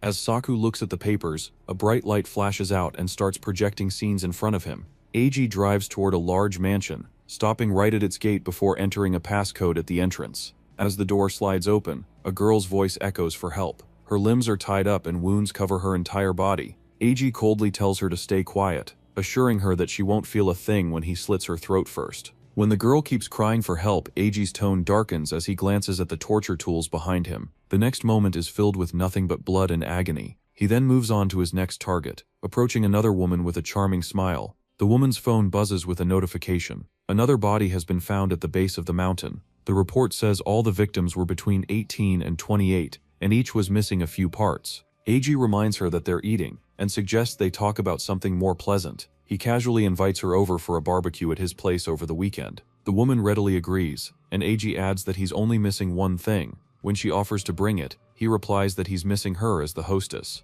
The woman blushes, saying it's too early for that, but AG laughs and says he's not letting her go so easily since she's such a wonderful woman. She meets the same fate as the rest, with AG declaring that terror itself is the ultimate dessert. The police never find a single clue about him until the very end. After watching everything, Saku clenches his teeth, disgusted by what he's just seen. To the world, AG may seem successful and charming, but deep down he's nothing more than a thrill-seeking murderer. Saku decides he doesn't deserve to live, and slowly pulls out his dagger. Just as he's about to make a move, EG suddenly wakes up. He glances at his watch, realizing he's been asleep for 2.5 hours. He tells Saku that he should have woken him up, but Saku replies that he looked too peaceful to disturb. EG waves it off, saying Saku worries too much and should rest instead. He thanks him and lies back down on the ground. Saku knows that one person needs to be sacrificed in each stage, and starts wondering if keeping EG alive as a scapegoat might be the smarter move. The next morning, EG instructs everyone to go fishing to stock up on food while checking the village for anything suspicious. Kazuto grumbles, annoyed that EG is acting like the leader again, but Saku tells him to quit complaining. As they walk through the village, not a single soul is in sight. It makes sense if the mermaids really did appear here. Everyone must have run for their lives. Inside one of the empty houses, Saku notices a rock tumble over and realizes there are people hiding there. He worries that EG would eliminate them if he found out. Suddenly the group stops as a woman singing.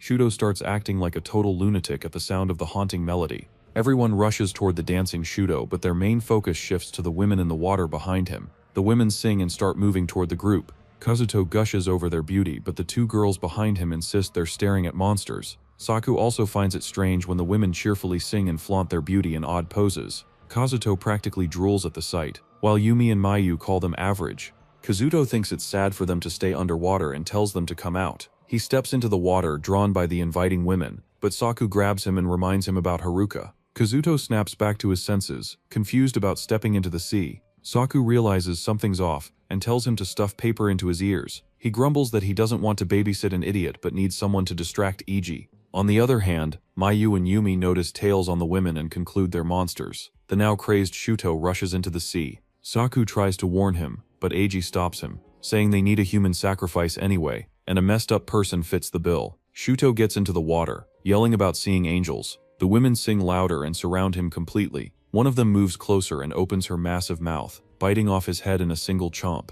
As the headless Shuto collapses, the other monsters feast on him, devouring every last bit. Mayu and Yumi are horrified, while Kazuto realizes he would have ended up the same if Saku hadn't stopped him. Unexpectedly, Saku ducks down, saying he's not good with gore. Kazuto cluelessly asks about clearing the stage at this point, and Saku glares at him in silence. AG watches the whole scene coldly, and steps forward, saying there's nothing scary about fish that can't crawl on land. Later, Kazuto places the gathered fruit in the middle, as Saku explains that they can only live off fruit since the mermaids guard the sea. Mayu looks uncomfortable, and Yumi complains that she won't have enough strength to fight like this. Unexpectedly, Kazuto snaps at them for whining when they haven't even gathered anything. Before the argument gets worse, AG steps forward and reminds Kazuto that they get points at each stage. When Kazuto confirms, AG tells him to split the points since everyone's starving. Kazuto argues that they earned those points by risking their lives, while Saku notes that AG is finally showing his true colors. As Kazuto keeps arguing, AG grabs his hand and twists it, threatening him to hand over the points if he doesn't want to get hurt.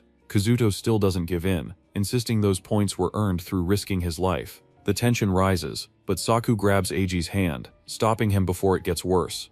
Saku grabs AG's arm, trying to convince him not to hurt each other since they're teammates, but AG shoots back, telling Saku to give up his own points if that's the deal. Kazuto protests, clearly taken aback by the idea, but Saku surprisingly agrees, leaving Kazuto totally shocked by the decision. AG then lets go of Kazuto and waits as Saku opens up his status screen. AG finds it all mysterious, so Saku breaks it down. One has to clear at least one stage for the status screen to show up. When it pops up, it reveals that Saku has 0 points. He acts like he can't use any points because he lacks abilities, throwing a sharp glare at Kazuto. Kazuto instantly gets it. Saku had anticipated this move and spent all his points. Turns out it was just a lucky coincidence for Saku. AG stares at him unimpressed, while the girls openly call him useless. Matsuri then demands Kazuto to show his screen too. Kazuto protests, but Saku insists he hand it over for everyone's sake. Kazuto grudgingly opens his screen, revealing he's got 15 points. Asura immediately uses all those points to trade for weapons and food.